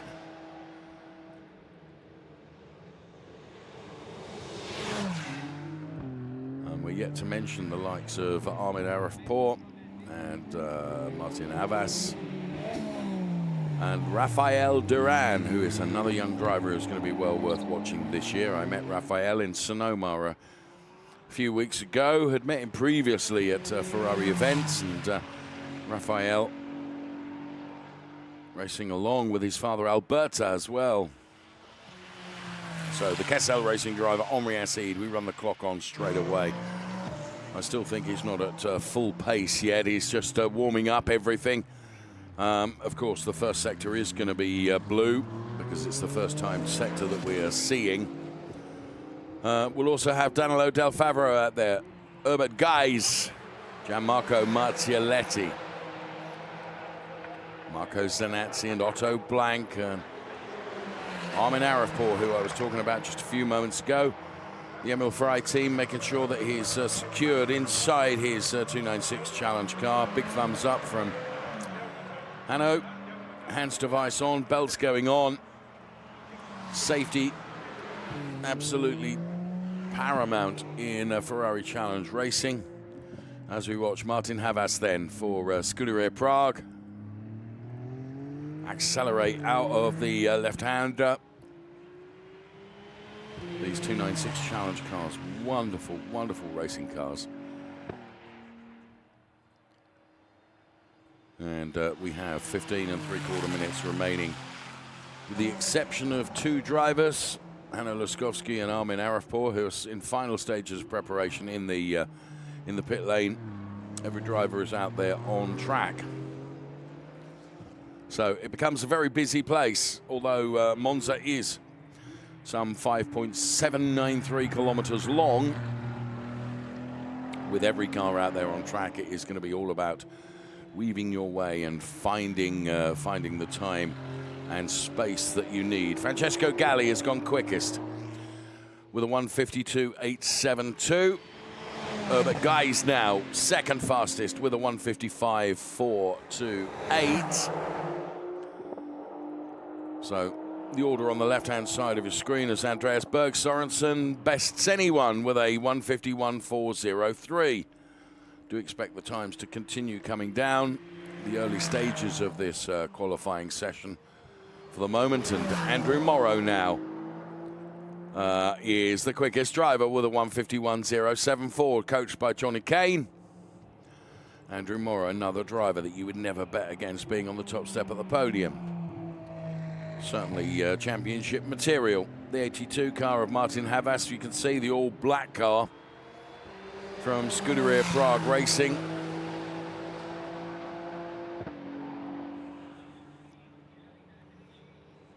Currently seventh fastest. It's Morrow from Berg Sorensen, Gali, Geis, Shayer, Arcide, NM, Havas.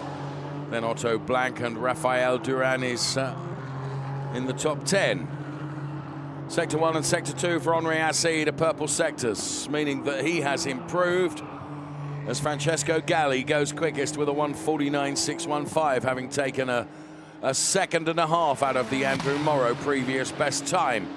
Here comes Henri Acide. It's going to be an improvement. How much of an improvement? Well, an improvement enough to send him to P1 with a 1:47.376. There's Andrew Morrow, who's responding with purple sectors in Sector 1 and Sector 2. Beginning to get the track absolutely nailed to his liking. Here comes the Charles Hurst driver then. We ride on board with Andrew Morrow right now. Spent some very, very pleasant social time with Andrew Morrow in America last year. And big thanks to him and his family for making me so welcome. We are being told that there's a flat tire on the car of Armin Arifpour, which is going around the track very slowly as Andrew Morrow goes P1 with a 1:46.730. So 1:46.730 P1 for the moment. Danilo Del Favero out there on track, returning Ferrari Challenge driver. It's extraordinary as we've got some 22 nationalities of drivers across the entire categories of Ferrari Challenge, representing some 30 dealers. Amazing how many people embrace the Ferrari Challenge. I oftentimes say it is the most revered championship across the world from a one-make series, and its tentacles stretching across not only here in Europe but the UK and also North America, Japan, and of course Australasia as well, with, I am told, more to come. Yeah, I mean, it is just remarkable how this championship has grown, and it's just an expression of the ambition of the clients of Ferrari, everybody who loves this brand. And there is the number 12 car in the gravel. We have a red flag, so session interrupted as it was Gianmarco Marzaletti. You're right. Red flag. Oh, car snapped, didn't it? Yeah, just in the braking zone ahead of Ascari, and yeah, you're a passenger from there. I think no impact with the barriers, and yeah, gravel bed doing its job. You've taken the words out. A gravel bed is designed, isn't it, to really slow the car down? Absolutely, and we did a track walk yesterday in the evening as it was getting dark, and I did walk into one of those gravel beds again, and You missed your braking point? I can't. Yeah, I was so quick. No, but it's really, I mean, if you haven't stepped into one, you can't quite believe how much you sink in. Swamp-like Yeah, it is. it is absolutely amazing. It's not like, oh, you know, a gravel road or anything like that. No, it isn't. It's even softer than your usual beach sand. You really sink in. It's almost quicksandy for the first few centimeters, and then fortunately I got out again, so no harm done eventually, but it is really designed specifically for this purpose, and it did its job. And yeah, Otto Blank did his job for the first part of the session, P10. You were mentioning that you know, we have returning drivers with different liveries, and Otto Blank is definitely a different livery, isn't it? That you and I have to get our eye in, because colours and colour schemes that we're used to seeing with drivers sometimes change. And Otto has almost deliberately changed his to catch you and I out, because it's not the colour scheme we were used to with Otto Blank. Yeah, that's true. That is true. There is, I mean, Arifpour, Who's kept the same, to be fair. who's kept the same, whose team I'm sure has looked at the tire and has done something about it. So for him, he lost relatively little time because of that, thanks to the red flag. Now, I was mentioning Johnny Kane, who's driver coach to Andrew Morrow. Look at them. They're studying the data already. Now, Andrew Morrow at one point was P1. He now finds himself P4. Andrew's father, to the left-hand side of your picture, there is Philip Morrow. And, yeah, he's been a real revelation in the Ferrari Challenge, you know, having done no racing whatsoever. And then coming into the Ferrari Challenge and becoming a champion in the UK, and yeah, now racing in Europe as we look at the number 27 car of Rafael Duran. In fact, we'll take a look at some of our competitors right now as we await the red flag being lifted and us going back to qualifying.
Right, we are being told that the session is going to restart in 45 seconds. Hold on to your hats.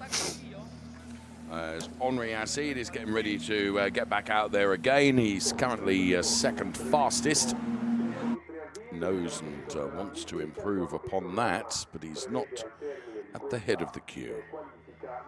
As you can see, at the head of the queue is Andreas Berg Sorensen.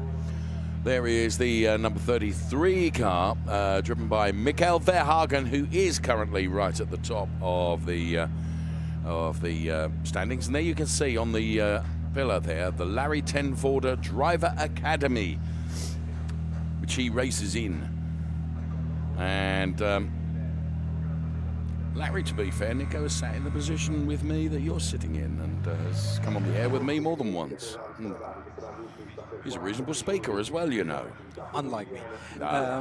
Welcome back to the Ferrari Challenge. Before we get any deeper into comparisons with people who have no skills to compete with on the track and elsewhere. Well, certainly not if you missed your braking point whilst you walked and found yourself in the gravel trap. I was just not used to the slow speed. There is already a race going on the outlap, and you can see how jockeying for track position is a thing. And even if you have only 17 cars, and I say that with all caution, or now potentially 16, it does matter. And getting yourself in the right position, Danilo Del Favre was certainly involved in that. Skirmish on the outlap. Yeah. I know the driver coaches tell their drivers to be ambitious, but I think they would have a tough time explaining what happens if you have a collision on an outlap. But that didn't happen, and therefore we can focus on the remaining 10.5 minutes of qualifying here in the Trofeo Pirelli AM. Obviously, for the race later on, the Pirelli AMs will join one race with Trofeo Pirelli, which we just saw a few minutes ago, so they will line up behind the final car from the Pirelli class. So pole position is virtual, if you will. You will still have a car in front of you that is not the Richard Mille safety car. But what's not virtual is the fact that you will gain a point. For sure. If you set pole position. That applies to every category, so if you're P1 in whatever category that you're racing in, it does give you an additional point score for your achievements in qualifying, and come the end of the year, those pole position points could be very important to you. Yeah, and you will be a championship leader after this qualifying session. That's a fair point. Yes, a point more than anybody else. Oh, I love this telemetry that we run on the Andrew Morrow car. You can see full chat flat on the throttle right now, 5th gear, 6th gear, as he heads towards breaking the timing beam now at 270. 270 kilometers per hour, 280 kilometers per hour before having to brake for the first chicane. Down through the gears. Well done, Andrew. Thanks for allowing us to be on board with you and also run your telemetry at the same time. We've got another red flag, Nico. That was... and that is the car of Faisal Shayer, I believe, that is stricken on the gravel. And I'm tempted to say, I think that might be at the same point that Gianmarco Marzioletti went in. Yeah, I think, that is definitely in the middle of Ascari. And you can see the other cars wheezing past, not at top speed. And yeah, that is maybe caught a little bit of the inside curb. We're not quite sure from that shot. But yeah, definitely the same spot. And now we're down to 9 minutes and 13 seconds of net quali time. And if you haven't set a time, and looking at the likes of Henrik Viol, Hanno Laskowski, there are some that are vulnerable, aren't there? Absolutely. And the plot thickens already in the first qualifying session of the season. Thickeneth off plot. Yes. What? Forgive us for waxing just a tad lyrical. Thickeneth of plot. Question easy if brain big. Yeah. There's Hanno Laskowski. And he's one of those drivers that, Nico, is vulnerable. Yeah, he hasn't set a time yet, so devoid of any banker laps, and that means the pressure will be on him when the session gets back underway. Now 9 minutes and 13 seconds sounds like a lot, in fairness. If your lap time will be in the 1:45s maybe, but you have to do an out lap, you have to install the car, you then have to have at least one lap where you don't have any traffic that's in the way, and ideally then you would have a perfect lap, but you can never quite bank on that. So, you know, a little bit of margin for error is always good. That margin is certainly not being increased as this session develops in a rather unorthodox way. But that's why the drivers have their coaches, that's why the drivers have their teams. They will give them reassurance, they will give them marching orders, as we saw earlier in the Copa Shell Am. Listening into the coach instructions for Boris Gideon. That was really, really interesting. So 9 minutes, 13 seconds when we get back on the way. Andrew Morrow, he is in P4, he's driving the car number 4. Yeah, I know. I think, well, we'll just wait here because eventually back of the pack down there. 2 people in the same place. 2 people in the exact same place. Yeah, 2 people in the exact same place, Andrew. You're right there, friend. As Gianmarco Marzioletti was one of those that found his way into the gravel. And then the gravel once again with Faisal Shayer. Henri Acide, who is not as vulnerable as some drivers, but actually, Nico, I think I'm right in saying here, right up Henri Acide's trumpet is Hendrik Viol, who hasn't set a time yet, and it looks like he's second in the queue for when the session will restart again, knowing that he needs to get out there, Nico. Yeah, definitely. Henrik Viol was one of the front runners in the Pirelli M last year. Okay, there is, that's always good to see. Faisal Shayer, absolutely fine, walking away. And yeah, it's just one of those things, you know. I think you're right. I think he caught a bit of curb, and that was enough to send the car around. Seems to be in fairly good spirits, and he will have lots of overtaking to do in the race. Looking at it on the bright side, which, yeah, we can do. Because we don't have to line up on the grid later on. We will maybe get the benefit of watching quite a few overtakes. But, yeah, no, Hendrik Viol was very much in the front end of the championship. Yeah. And as the session will restart in 80 seconds from now. Oh, and there's Gianmarco Marzioletti. Look, they can have a little tea party, can't they? No more invitations for other drivers, please. No. You can do that in the paddock afterwards. Yeah, the session will restart, and yeah, Henri Acide, he obviously the Shell champion, the Shell World Title Race champion as well. And he's mixing it up with the Pirelli M drivers already. And Henri Acide is another driver who he won't object to me saying, who's certainly more senior than some, but has lost none of his racing prowess, Nico. He's still a very, very quick driver. By dint of winning the championship in Copa Shell last year and now mixing it up with our Trofeo Pirelli Am drivers. So expect good things from Henri Acide during the course of the season this year. He's currently second fastest, and we are but 20 seconds away from this session resuming, and Henri Acide being at the front of the queue. Let's see what he can do over the remaining 9¼ minutes of this qualifying session for our Trofeo Pirelli Am drivers. Right, 2, 1, light goes green right now, and Henri Acide right on cue. Floors the car and is on his way out, as to his Hendrik Viol. And Andreas Berg Sorensen, all the cars making their way out right now. And there, I love this low camera shot going into the first chicane, which is tighter than you can imagine. I mean, you do come back upon yourself. It's narrow, and I think will be the scene of quite some excitement come race time. Oh, for sure. That's a safe bet. Andrew Morrow, as we heard, he's not going to stress himself over being at the front of the queue, and so with a little bit of a gap, he files out of pit lane. He feels like he's not in that much of a hurry to having to take to the racetrack immediately with everybody else. So for the moment, he's got a little bit of space around him. Let me mention the white lines that you can see there. When you come out of the pit lane, you have to stay the right side of those white lines.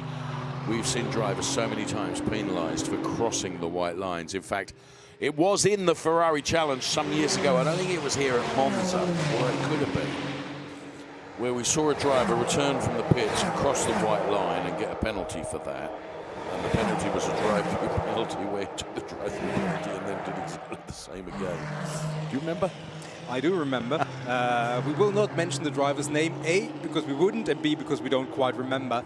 I think it could have been here, actually. I think, yeah, I mean, as we said before, the straight here in Monza is so long, and the white lines here are way longer than on some of the other tracks. Yes. You really want to be on the outside for that very tight chicane, so the temptation is understandable. The adherence to rules as enforced by the marshals and race control equally is. It reminds me of a situation I hasten to add, in the Ferrari Challenge, where a driver had been disqualified and the black flag was shown at him for lap after lap after lap. And he took no heed of the black flag. And when you're shown the black flag, you're supposed to retire into the pit lane with tail between your legs. And he certainly wasn't going to do that. The marshal showing the flags got so annoyed that this guy didn't come in, he actually threw the flag at his car, which still made naff difference. He still didn't come in, but that, I hasten to add, was not in the Ferrari Challenge. No, we have had unruly moments in the Ferrari Challenge, but not that unruly, as now with installation laps, out laps completed, we can get back to watching actual meaningful lap times, and Michael Verhagen already showing purple on Sector 1. He is chasing on the track Henri Hassid. And actually, Michael Verhagen, very cleverly here, has got the advantage, hasn't he? Yeah, I mean, he's still flashing his lights. Yeah, but he could get the benefit of potentially a draft off Henri Hassid if he gets close enough to him. And look how they're swapping those purple sectors. Very interesting. Yeah, definitely. And we watched the timing screen. We obviously watched the cars out on track. Henri Hassid, the car which is center shot, and Michael Verhagen right behind him as they enter the parabolica. A little bit of a slide there, potentially. Yes, I think so. As they round the parabolica and head out onto the pit straight towards the timing line. Any changes, any movement? Certainly personal bests for Henri Hassid and Herbert Geis also. The Maranello Motors car, who is third in tow here. Francesco Galli now in P4. He's trying to improve. Marco Zanazzi, one with a familiar livery. P10. P1. Scratch the zero. Wow. Well done. Francesco Galli now goes P2. So with just 5 minutes remaining in this qualifying session, expect those positions to be really changing over the course of the final part of this qualifying session. Every driver with the bit between his teeth, including Michael Verhagen here, trying desperately to find a way past Henri Hassid. This, of course, is qualifying, not a race, but Michael Verhagen wants to be up the road, the Ferrari Warsaw driver. It's Marco Zanazzi from Francesco Galli. Then it is Michael Verhagen. Then it's Andrew Morrow, Henri Hassid, Herbert Geis. Love the speed and the sound of these 296 Challenge cars as they roar past our camera, welded to the Armco barrier there. Into the chicane. Flat now, those curves, Nico, so you can carry so much speed through there and get a perfect exit. Onto the back straight, heading towards the parabolica as Michael Verhagen continues to flash his lights furiously at Henri Hassid, who is focus is not dented by a millimetre by Michael Verhagen, trying very hard to put him off.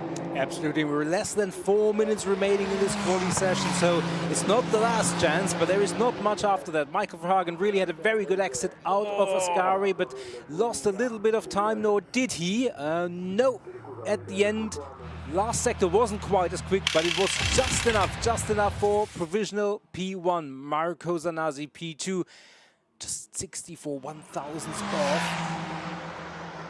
Very good qualifying from Herbert Geis, Nico's. Third fastest for Maranello Motors. Of course, he is coached by Harold Prochik, who knows a thing about winning races as well. Here's Andrew Morrow that we ride on board with, Nico.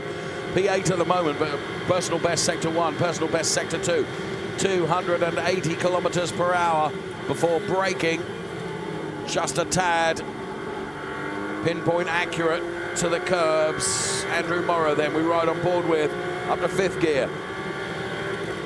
6th gear right now, giving it everything he can, burying it through the floor as he takes P1, Nico, with a 1:45.046. Amazing, and yeah, he made no mistake. It's again 2 1,000s. Look at that, the top 4 are within 1/10. That is how close it is. Henri Hassid, he's not one of the top 4. He is currently in P6, very creditable. Still, remember that he was elevated from Copa Shell, so yes, he's battling it up with new competitors. Michael Verhagen, more of a slingshot out of Ascari. Will he be hindered again, as I think he was the last time around? He's very, very close. So he wants to give Henri Hassid the hurry up. He wants to dive out of the slipstream, and he goes through. And and Henri Hassid really did not expect that. And Henri Hassid was not aware of the fact that he was there. Keep your foot in, Henri. Please keep your foot in so that we don't get another red. He's done that, and he's managed to drag the car out. But that will be Henri Hassid. He's not going to get another lap in, Nico. No. And I think the car might have suffered a tad of damage as well. So that's the end of Henri's qualifying. Michael Verhagen P2, Andrew Morrow P1 by 2/100ths. Yeah, and there is Marco Zanazzi. He's also quick, and now he has taken P1. We just picked it up just as it was crossing the timing line. You saw it on the screen. Henri Hassid has indeed come into the pit lane. I'm sure we'll see a replay. And there you can see Michael is going for it. And I mean, the gap was there, Nico. Oh, no doubt about it. But Henri just really didn't expect that. No. He just didn't expect that. I mean, this, in fairness, it's not a race. It is quali, isn't it? Yeah, but Michael Verhagen actually, in spite of that incident, first sector, 10th and more quicker. Wow. And so he really didn't lose any momentum, so he's really still trying to get up the order as Andrew Morris responds to Marco Zanazzi. 1 minute remaining, and the plot once again thickens here. Thickeneth off plot. Wow. It's Morrow from Zanazzi. We're watching Zanazzi right now. Verhagen still in the mix also. So too is Francesco Galli. And don't rule out Herbert Guys either. This is going to go all the way to the checkered flag, obviously, but the qualifying sessions go beyond the checkered flag, because if you start a lap before the clock has counted down to 0, it can still count. Michael Verhagen then, Ferrari Warsaw, rounding the Parabolica in perhaps a car that's not handling pinpoint perfect, as he heads to break the timing beam now. Michael Verhagen goes P1, Nico, with a 1:44.491.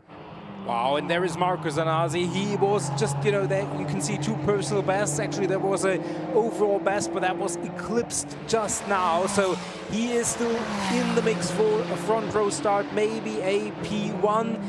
3rd for the moment, 2nd for now, sees the checkered flag, so that's his qualifying session done. Will anybody come? Where's Morrow? Seat him. 2nd sector, 2.5 tenths off the pace for Andrew Morrow. I'm not sure if he can make that up for pole position, but maybe for row 1. I mean, this is as exciting as those qualifying sessions can come, and we're only in the first event of the season. Super smooth around the Parabolica. Andrew Morrow pointing the car towards that beam that crosses the timing line. Can he go from P3 to P2? No, he can't. No, not quite, but still good. Henrik Viol, who's in P4, he might be one to watch. Yes. He's probably the final one to challenge for a front row start. I mean, he is P4 anyway, and he's not going to be unseated from there, but can he move up the order? He's just in the 2nd sector. There he is. Pick him up. Thanks, guys, for getting him on screen. It's not quite the sector he would have liked, but you know something about Henrik Viol. When last year he raced, he had to overtake 3 Pirelli drivers to get on terms with his nemesis, and I say that in the most friendly way possible, in the Pirelli M, and he unseated those 3 Pirelli drivers. Wasn't quite enough at the end for the overall championship, but his resilience is remarkable. Final turn, can he make something happen out of this final sector? Timing beam awaits Henrik Viol, P4, and stays P4. It was close. Valiant effort. Valiant effort. What a qualifying session that was. I thoroughly enjoyed that, Nico. That was too much in the early morning. Great job by our drivers here in the Pirelli and putting on quite a show. It was a show. It was a show and a half. Hendrik Viol then, P4, so metaphoric second row start. Mikael Verhagen, P1 from Marco Zanassi and Andrew Morrow. I mean, yeah, you're talking about across the top four, less than 5/10. Yeah, and Henry Laskowski in P8 is to the 1000s exactly 1 second off the pole time. So you've got the first 8 within 1 second, which, yeah, just shows you that it's quite competitive. Obviously, we lost 2 drivers to the gravel bed at Ascari. Yeah. We will have to start fairly from the back. Oh, not starting from the back. For Ferrari Warsaw, Michael Verhagen. That old number 33 car has served well. And you can see how aggressive he was across the curbs.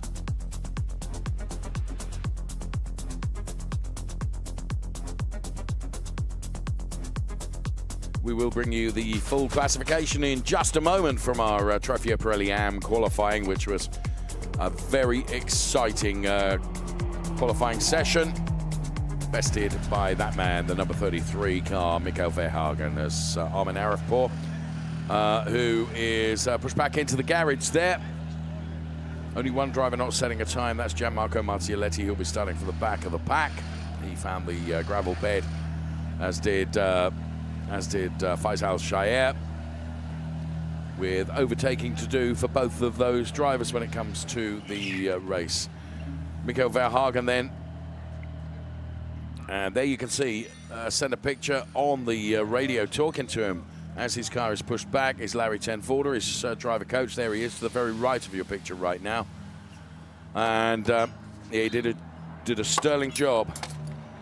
7 100ths, nearly 8 100ths quicker than anybody else. And there you can see. And the emotions that are lived by not only the driver, but also the team as well. Because they share the emotions. Tell him, P1. Yes, P1, thank you. We were aware of that. Barely. No, there you could see the Henri Hassid car in the pit lane. Obviously, that's something that race control will have a look, and obviously that's also what our timing screen says. As we take another look at the classification, which we have discussed, obviously they will have wanted to have a conversation with both of the drivers. I certainly don't think Michael Verhagen is at fault there. No. I think Henri Hassid didn't expect it. No. And therefore will be told to better watch his mirrors in the future, I assume, and then it'll be back on for the race. Henri certainly He's going to be one to watch. firm driver, but certainly not an unfair one. So that was just, it's not racing because it wasn't the race, but it was qualifying. All drivers doing their best. Right, there we have it. Trofeo Pirelli AM qualifying done and dusted. About 15 minutes away from the Copa Shell drivers to do their qualifying session. Thank you for watching. Bye-bye.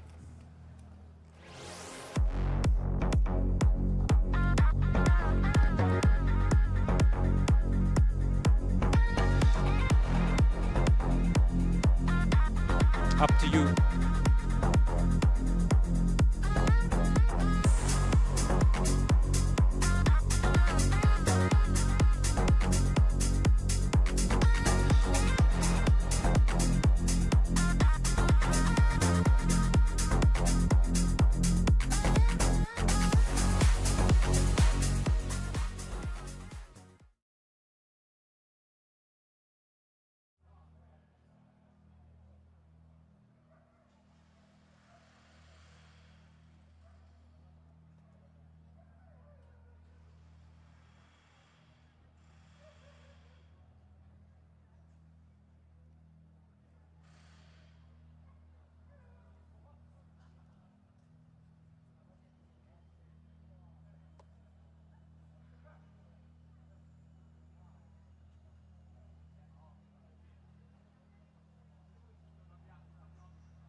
Welcome to qualifying here for the Ferrari Challenge Copa Shell category of racing here at round 1 in Monza.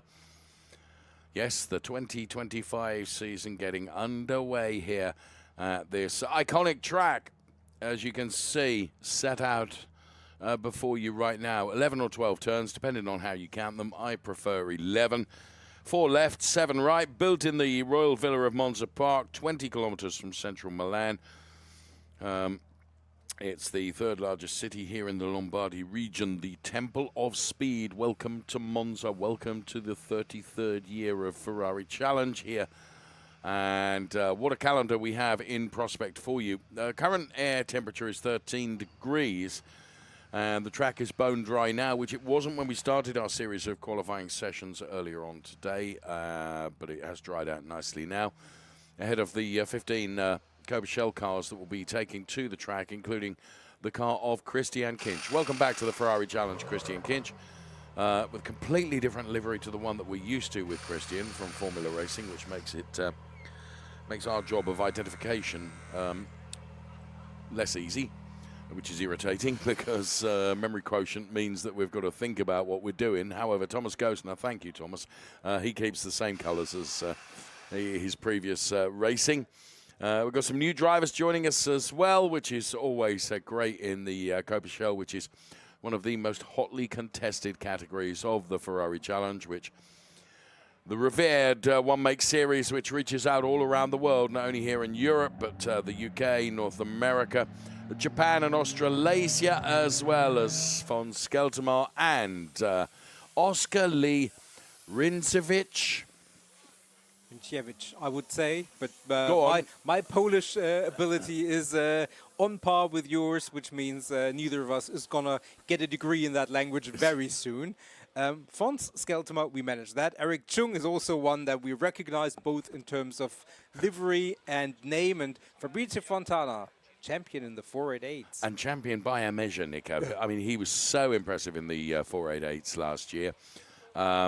Won the championship, I think, with 2 rounds still to go. That was such his dominance. But he's in a 296 now and racing in the Copa Shell category, which I think is right. And, yeah, going to be interesting to see how Fabrizio does. Absolutely. He has retained the livery. There's John Dillon, a man who promises much. And really hope John gets the success that he richly deserves this season.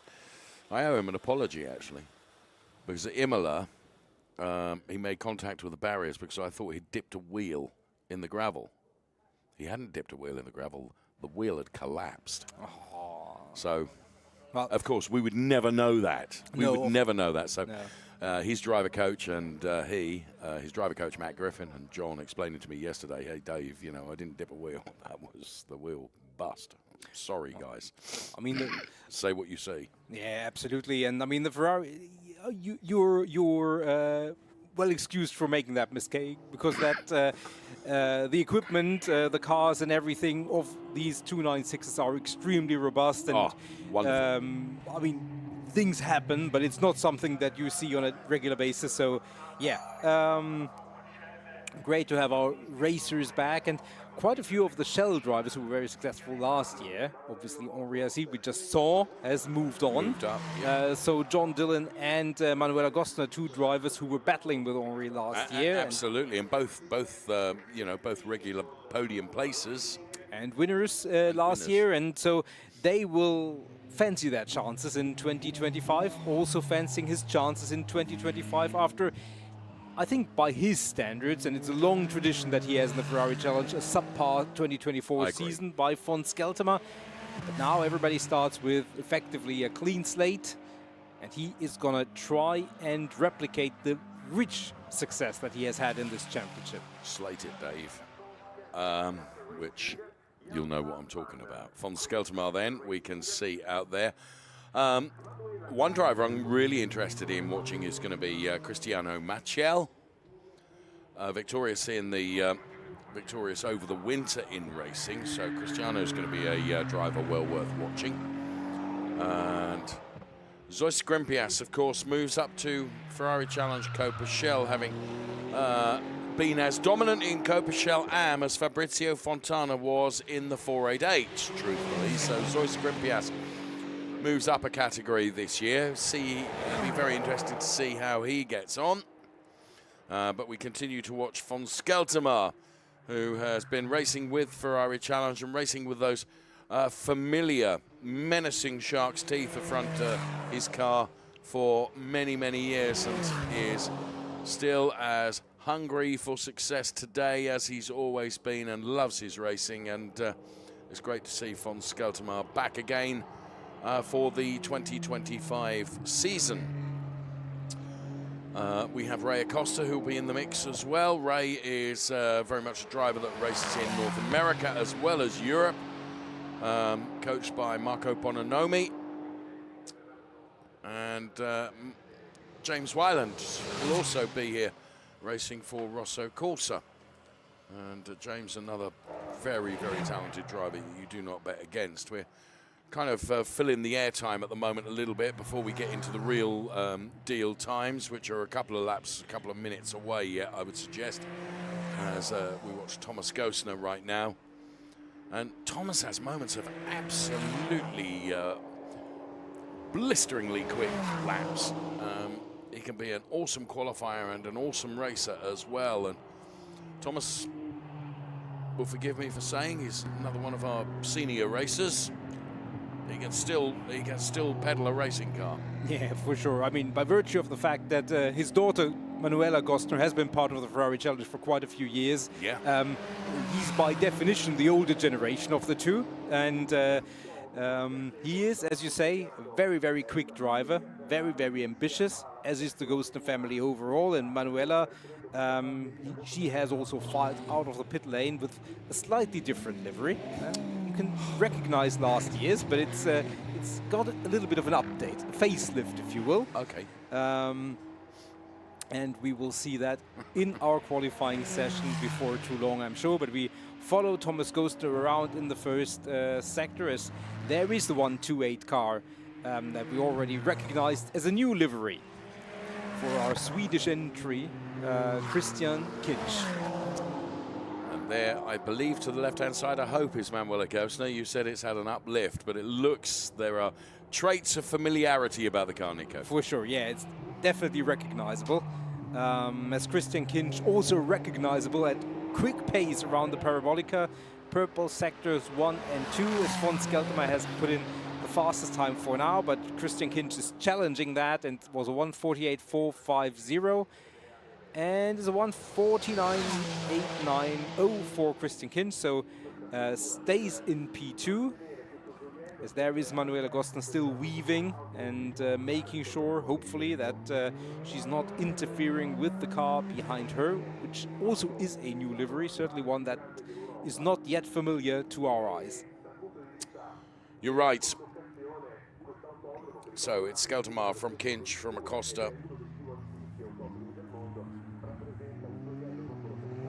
And I think that would be the Ruslan Sedreev car, if I picked that out on the track map correctly.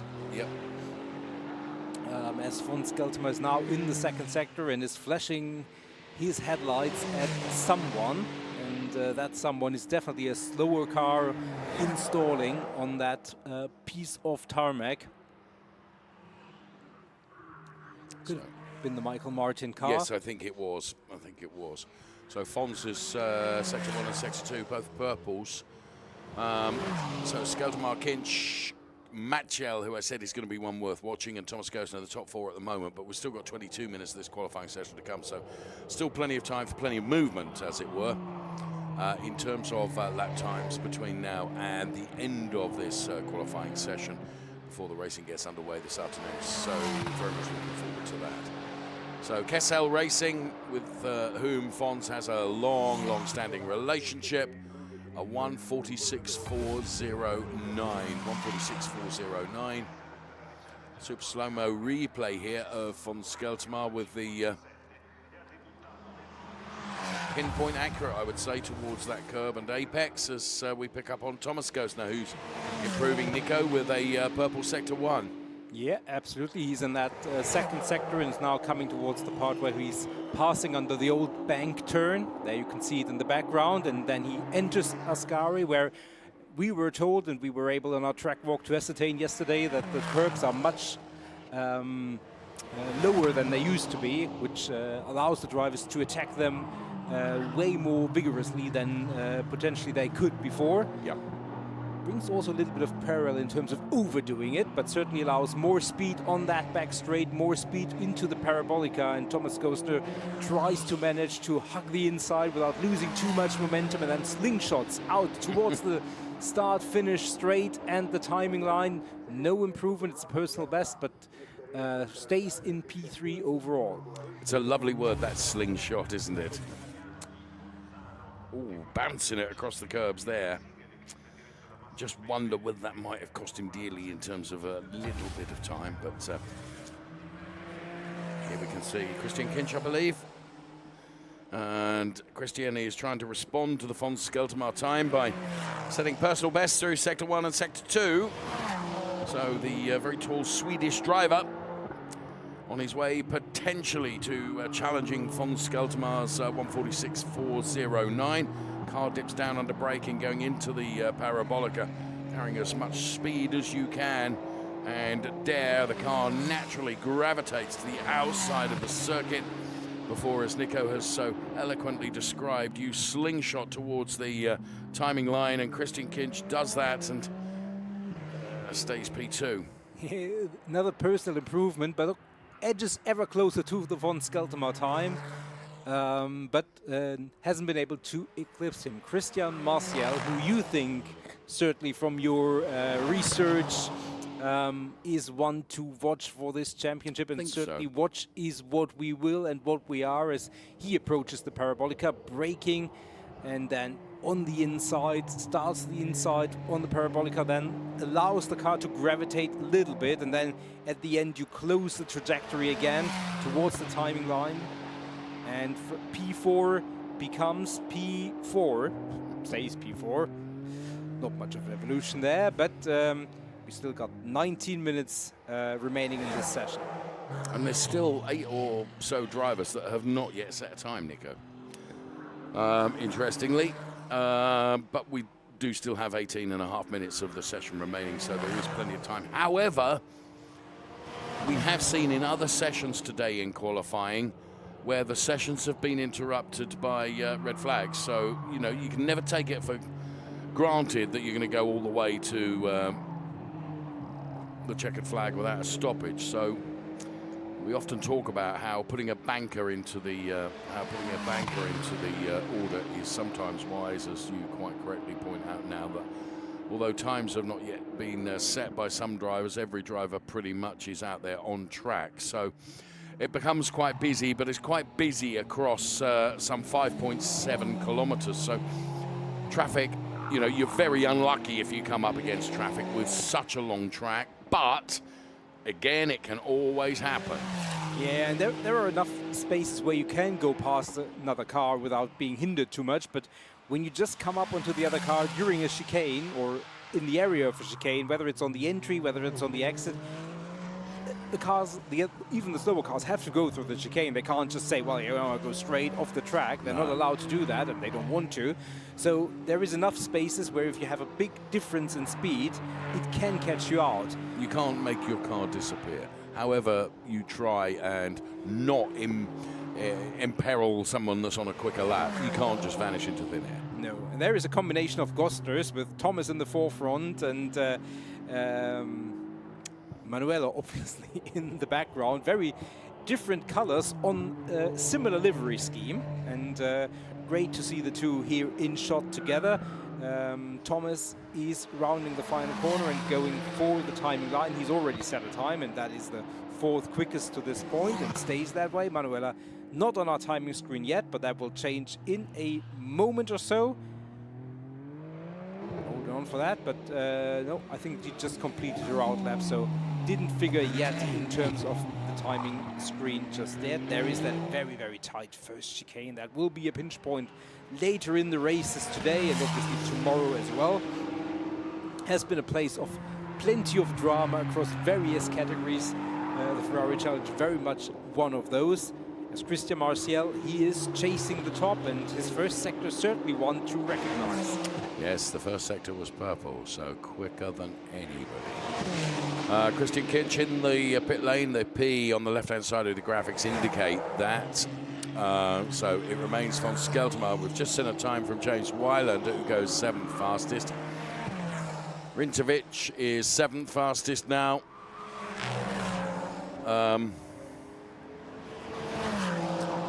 So the qualifying session continuing here at Monza.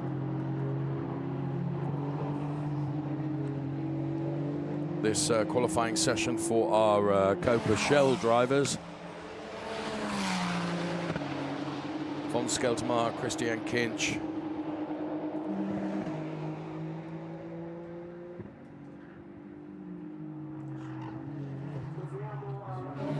As we take a look here at this very, very famous first chicane, it's a 171 car of Christian Martial, currently P2, a little bit of a sideways moment coming out of the turn, and that certainly hampers his progress towards that section of the track that will take him all the way into the second chicane. As Michael Martin, he is on a different part of the circuit, which is on the exit of Ascari, coming towards the Parabolica, so already on the final sector of the circuit.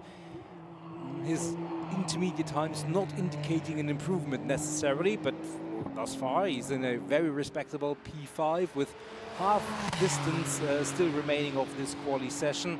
As we have seen the first times, tentative times of the likes of Zoe Scrimpius and James Wyland, both of whom we figure might still improve a significant bit in terms of the standings. I think you're right. We're into the second half of the qualifying session now. Manuel Agostner moving up to P6, Jan Salmon P5, Rintovic now P6. We're following Matchel, then, whose sector times would indicate that this is not necessarily going to be a time that will threaten the von Skelterma time, because Sector 1 and Sector 2, as you can see, coloured dark grey. So I think easing off now to set up for another lap.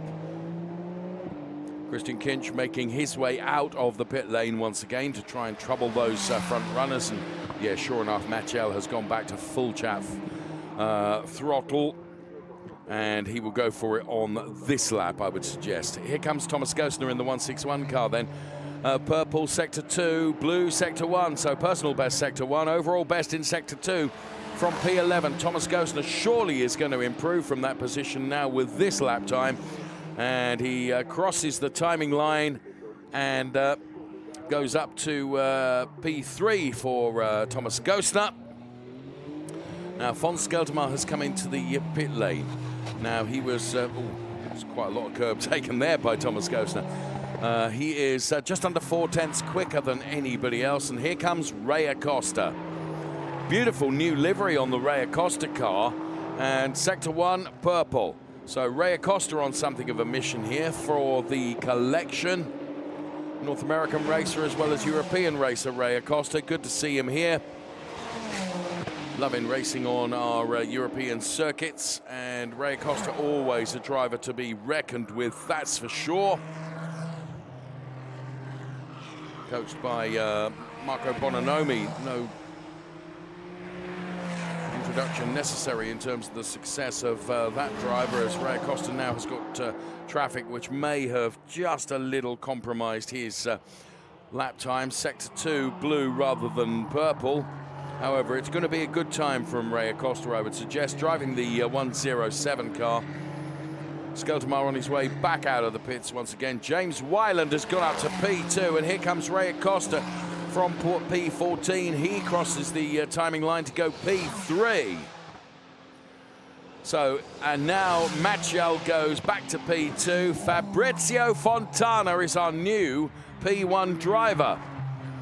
1:45.513, a 1:45.513, and a warning being given to Thomas Gostner with regards to track limits at turn 1. Here's James Wyland, Fifth fastest at the moment in the 118 car.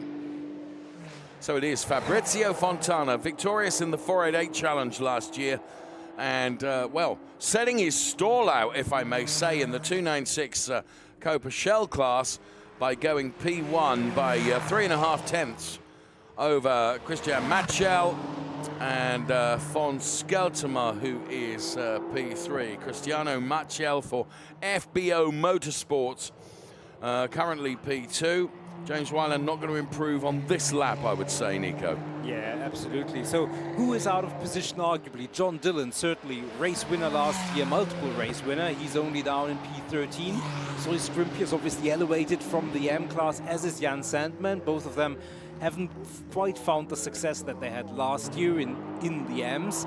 Manuela Gostner, also multiple race winner last year in P10. So those certainly among those that we still expect an improvement from. But Fabrizio Fontana, it wasn't clear where he would slot in, really, coming from the 488s. No. He has slotted in nowhere. He has slotted in right in the very front and slotted everybody else behind him, at least for the time being. That is where he is, and he improves even further. Amazing. And Ray Acosta has now gone second fastest. Zois Skrimpias, you were talking about Zois just a few moments ago, gone up to fourth fastest, so perhaps more where we would expect to see Zois Skrimpias, even though it's his first showing in Shell. Absolutely, as Cristiano Marcial is improving and has improved all the way to the top of the timing. There is Manuela Gostner, intermediates, not showing that she is really improving towards the sharp end, but we don't know where she is in her progression, so P11 for the time being. I'm sure that will become a better position very soon. John Dillon, he is on a quick one. First sector was very respectable and moving up the order. Cristiano Maciel is responding, Christian Kinch is responding. So we see lots of good times as we see the Reparto Corsa Ram team, who engineered not only Zoe Skrimpias but also Manuela Gostner, watching on and certainly talking to Manuela in the car, trying to give her advice on where she might find a little bit more time, being a little bit more aggressive. And there is Christian Kinch coming up onto the Michael Martin car. We already saw an incident in the earlier session, so you really have to be on there on your mettle, even though it's only qualifying. And there is Michael Martin. He's indicating to the right, yes, trying to be as transparent as possible, dare I say, but it certainly held up Christian a little bit inadvertently. In the background, I think that's John Dillon coming towards the timing line, and indeed he moves up into P3, so that's much more where we would expect to see him. Absolutely. Eric Chung, he also obviously elevated from last year, and he's finding it tricky for the time being. P12. Always good to see Eric. He also one of the very long-time campaigners in the challenge and other activities of Ferrari Corsa Clienti. Always very welcome addition to the paddock. He moves up to P3. Oh yeah, absolutely. So it's Marcial, Fontana, Chung, Dillon, Acosta, Skrimpias, Skeltemer, Rincevich. Then it is Kinch, Wyland, Gostner, Martin, Sandman, Sadriv. Tell you what, there's not one of those drivers not capable of putting it at the top, Nico. I think this year the Copa Shell contingent is one of the most competitive that we've ever seen. Oh, absolutely. I also thought this about the Pirelli, where the qualifying was really unpredictable all the way to the end. And there is James Wyland, who is caught in traffic a little bit. His first sector was amazingly quick. The second, I think he also already had to contend a little bit with traffic. So we will see. 7 minutes remaining. Let's see where he slots in after this lap. And that is still in P10. So I think he was held up just a little bit. But John Dillon already completed his completed his lap almost, and is already back to the timing line. So Cristiano Maciel is not being troubled at the moment. Eric Chung is P3, as you can see. John Dillon, P4. Fabrizio Fontana, P2. One or two drivers, perhaps more in this session than we've seen previously, getting track limits warnings, Nico. Yeah, I think that's fair. And See, I think John, forgive me interrupting you, I think John was on a better lap than the timing would have us believe last time around, but got a track limits and probably therefore lifted and felt, you know, this lap isn't going to count anyway. Yeah, and Ray Acosta, for example, has already had picked up 3 track limit warnings, which was more than any other driver in the previous sessions. I think the track is now proper dry, Yes, where it I wasn't agree with always the case. So I think the drivers are able to take a little bit more aggression across some of the painted lines and the curbs, and that lends itself to being sometimes a little bit too ambitious on some parts, and therefore race control having a look and taking the red pen to your time and saying, no, that's not counting. Counting on this lap being a good one is Christian Kinch going through Ascari. First 2 sectors really, really good. And now in this next one, John Dillon behind him. It's such a long straight. I mean, this is not the long straight, it's a short one, actually. But It felt a long one. Yeah, it is quite a respectable one.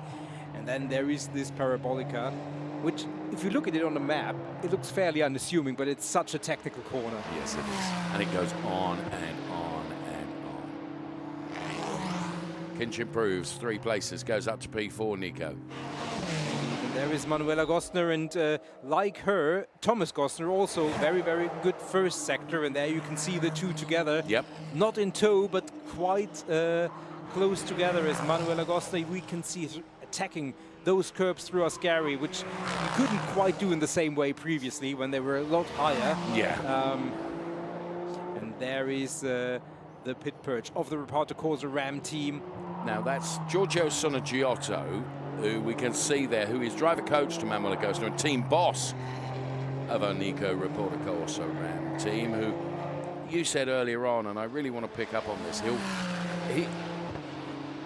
You can be on the radio too much, but some drivers really like the motivation, don't they, of, right, you're brilliant through here, you're brilliant through here, you just need to pick up a bit through here. You know, they can identify because they have so much data available to them that they're able to communicate to their driver and say, this is where we can pick up and this is where we can gain time. You know, that has surely got to be invaluable. Oh, for sure. For sure. And obviously you also give practical advice like track space, let off here, you're not on a fast lap, but let off a little bit, or push so you can slot in front or behind another car. John Dillon here on that 3rd sector. That first sector was really good, the second not quite as good. With 3.5 minutes remaining, he will have another shot at this, but he has to get the hurry up. Ray Acosta, we already mentioned, has had 3 track limit warnings and laps deleted, but this one is a really, really good one. We have his timing still a little bit more than 10 seconds out from the end of the lap. Yeah, John Dillon, not an improvement on this time around. Gonna be interesting what Ray Acosta can do on this attempt. Here is Ray Acosta then, purple sector 1, blue sector 2, and breaks the timing beam to go P1 with the first sub 145 time, a 144.983 for Ray Acosta. At the moment, Nico, it's P1. Oh, that was a really, really good lap. Really held it tight, held it together, kept it clean, and that's the first sub 145. And it comes from Ray Acosta, who we watch in replay here through the Ascari. Great car control, really, really good.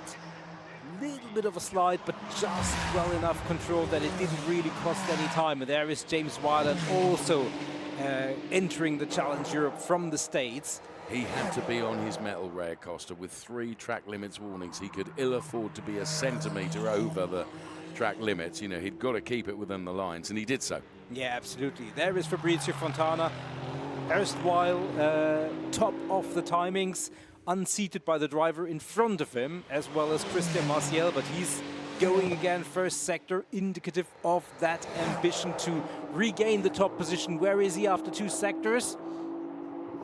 Even more in advance. That's amazing. Of the benchmark time. No mistake through Ascari, good exit, lots of momentum.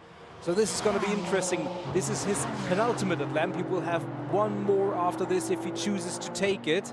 But he wants to make this one count. It's Ray Acosta, Cristiano Marciel, Fabrizio Fontana, Eric Chung, Zoe Scrimpias, Christian Kinch for now. Here comes Fabrizio Fontana then rounding the final part of the Parabolica, which, as I say, goes on and on and on. He heads towards breaking the timing beam now. Fabrizio Fontana goes from P3 to P1, taking 2 3/4 tenths out of Ray Acosta's previous time. That was a little bit of shortcut there. Tell you what, that was aggressive, wasn't it? He really went a little bit straighter than we're used to seeing, but made it work. He is in P1. We're under a minute remaining on the clock, plus whatever lap you are on will still count as we see some cars diving into the pit lane. I think that was Marcial coming into the pit lane just underneath us, Nico. Absolutely. So he has decided that he has done enough. Tire preservation, the name of the game for him from here on out in this quali session. Christian Kinch, he is still pushing. A good return from him, P6, but we know him. He is silently ambitious, dare I say. He's not an exuberant personality necessarily, but he's always going to go for that extra bit. Always going to try. Quiet assassin. Yes, very good description. Well, let's see what Christian Kinch can do. 14, 13, 12 seconds left on the clock. Fabrizio Fontana, P1. Ray Acosta, P2. Cristiano Marcial, P3. Then it's Eric Chung, Zoe Skrimpias, Kinch, Weiland, Dillon, Rinčević, Gosner, Skelterman, Sandman, Gosner, Martin, Sadriv. Some drivers out of position. I think it's fair to say it's going to make for a really interesting race come this afternoon, but qualifying has been pretty darn compelling as well. Fabrizio Fontana not satisfied with his previous time, but I don't think this one is going to be bettered. After saying that, 1:44.706. No, he wasn't able to better it on this occasion, but he has done enough, I think, for P1, because is anyone else putting in a lap time that would trouble it, Nico? No, the only one still on improvement trajectory would be Zoe Skrimpias, but even that time is not necessarily going to improve his position, just maybe personal bests. And P5 for him is what it's likely going to be. Manuela Gosna, I don't think that she is where she expected or wanted to be. P10, and not really looking to improve. So Skrimpias has completed his lap, has improved on his time, but not position. So remained in P5, and Manu Gosna, P10. Yeah, she's too ambitious to be happy with that, for sure. But as you said, it is a very, very strong field, and a small mistake, the setup not 100%, and you drop 2 or 3 rows in an instant. Here is Ray Acosta then, jumping out of the car, P2. And there, Marco Bononomi, his driver coach. Fabrizio Fontana, P1. Ray Acosta, P2. Cristiano Marcial, P3. Well, everything is set for what is going to be a very, very exciting race to come this afternoon from our Copa Shell drivers. In fact, across all the categories of our Ferrari Challenge. The racing in prospect is very, very exciting indeed, and very much looking forward to bringing you those races. I remind you, race duration 30 minutes plus 1 lap for the Ferrari Challenge. And we kick it all off this afternoon with our Copa Shell AM drivers. Their race 1 gets underway at 2 o'clock. Trofeo Pirelli and Pirelli AM will throw them together at 3:15 in one race.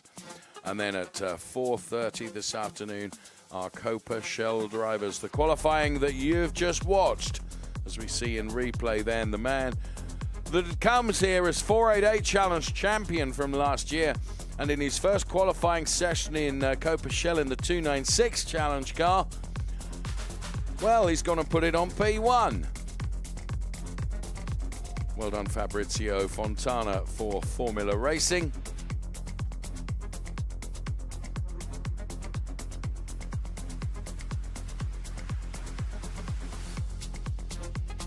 And as you can see, he certainly pushed it. There you can see Ray and Marco in conversation there. I mean, there was less than 3 tenths between the drivers. I mean, there's less than a second between P1 and P8 on the grid. Really, really close. Really close from that Copa Shell qualifying. We'll bring you confirmation of the classification as soon as we can. Here is Stefano Guy bringing his driver back into the garage. Stefano Guy and Fabrizio Fontana. What a formidable combination that is. And worked so well in the 488 challenge, and it's certainly not gone badly with the Copa Shell 296 either. There you can see, crowded there in congratulations of Fabrizio Fontana. He's such a lovely gentleman as well. His best lap, a 1:44.706, as timed by Richard Mille. Copa Shell P1. And of course, he gets not only the pole position award, but he gets an additional point. And grazie, well done. Lots of emotions from two very emotional people.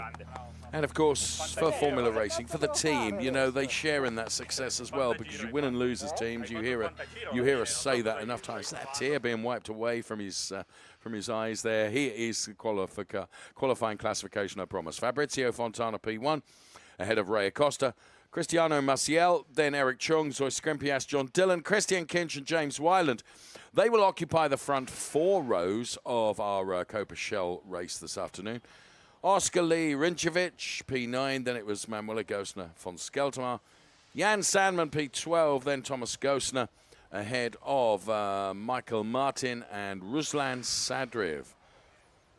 That is the way it looks for our Ferrari Challenge Copa Shell drivers. Thank you so much for watching. Bye-bye for now.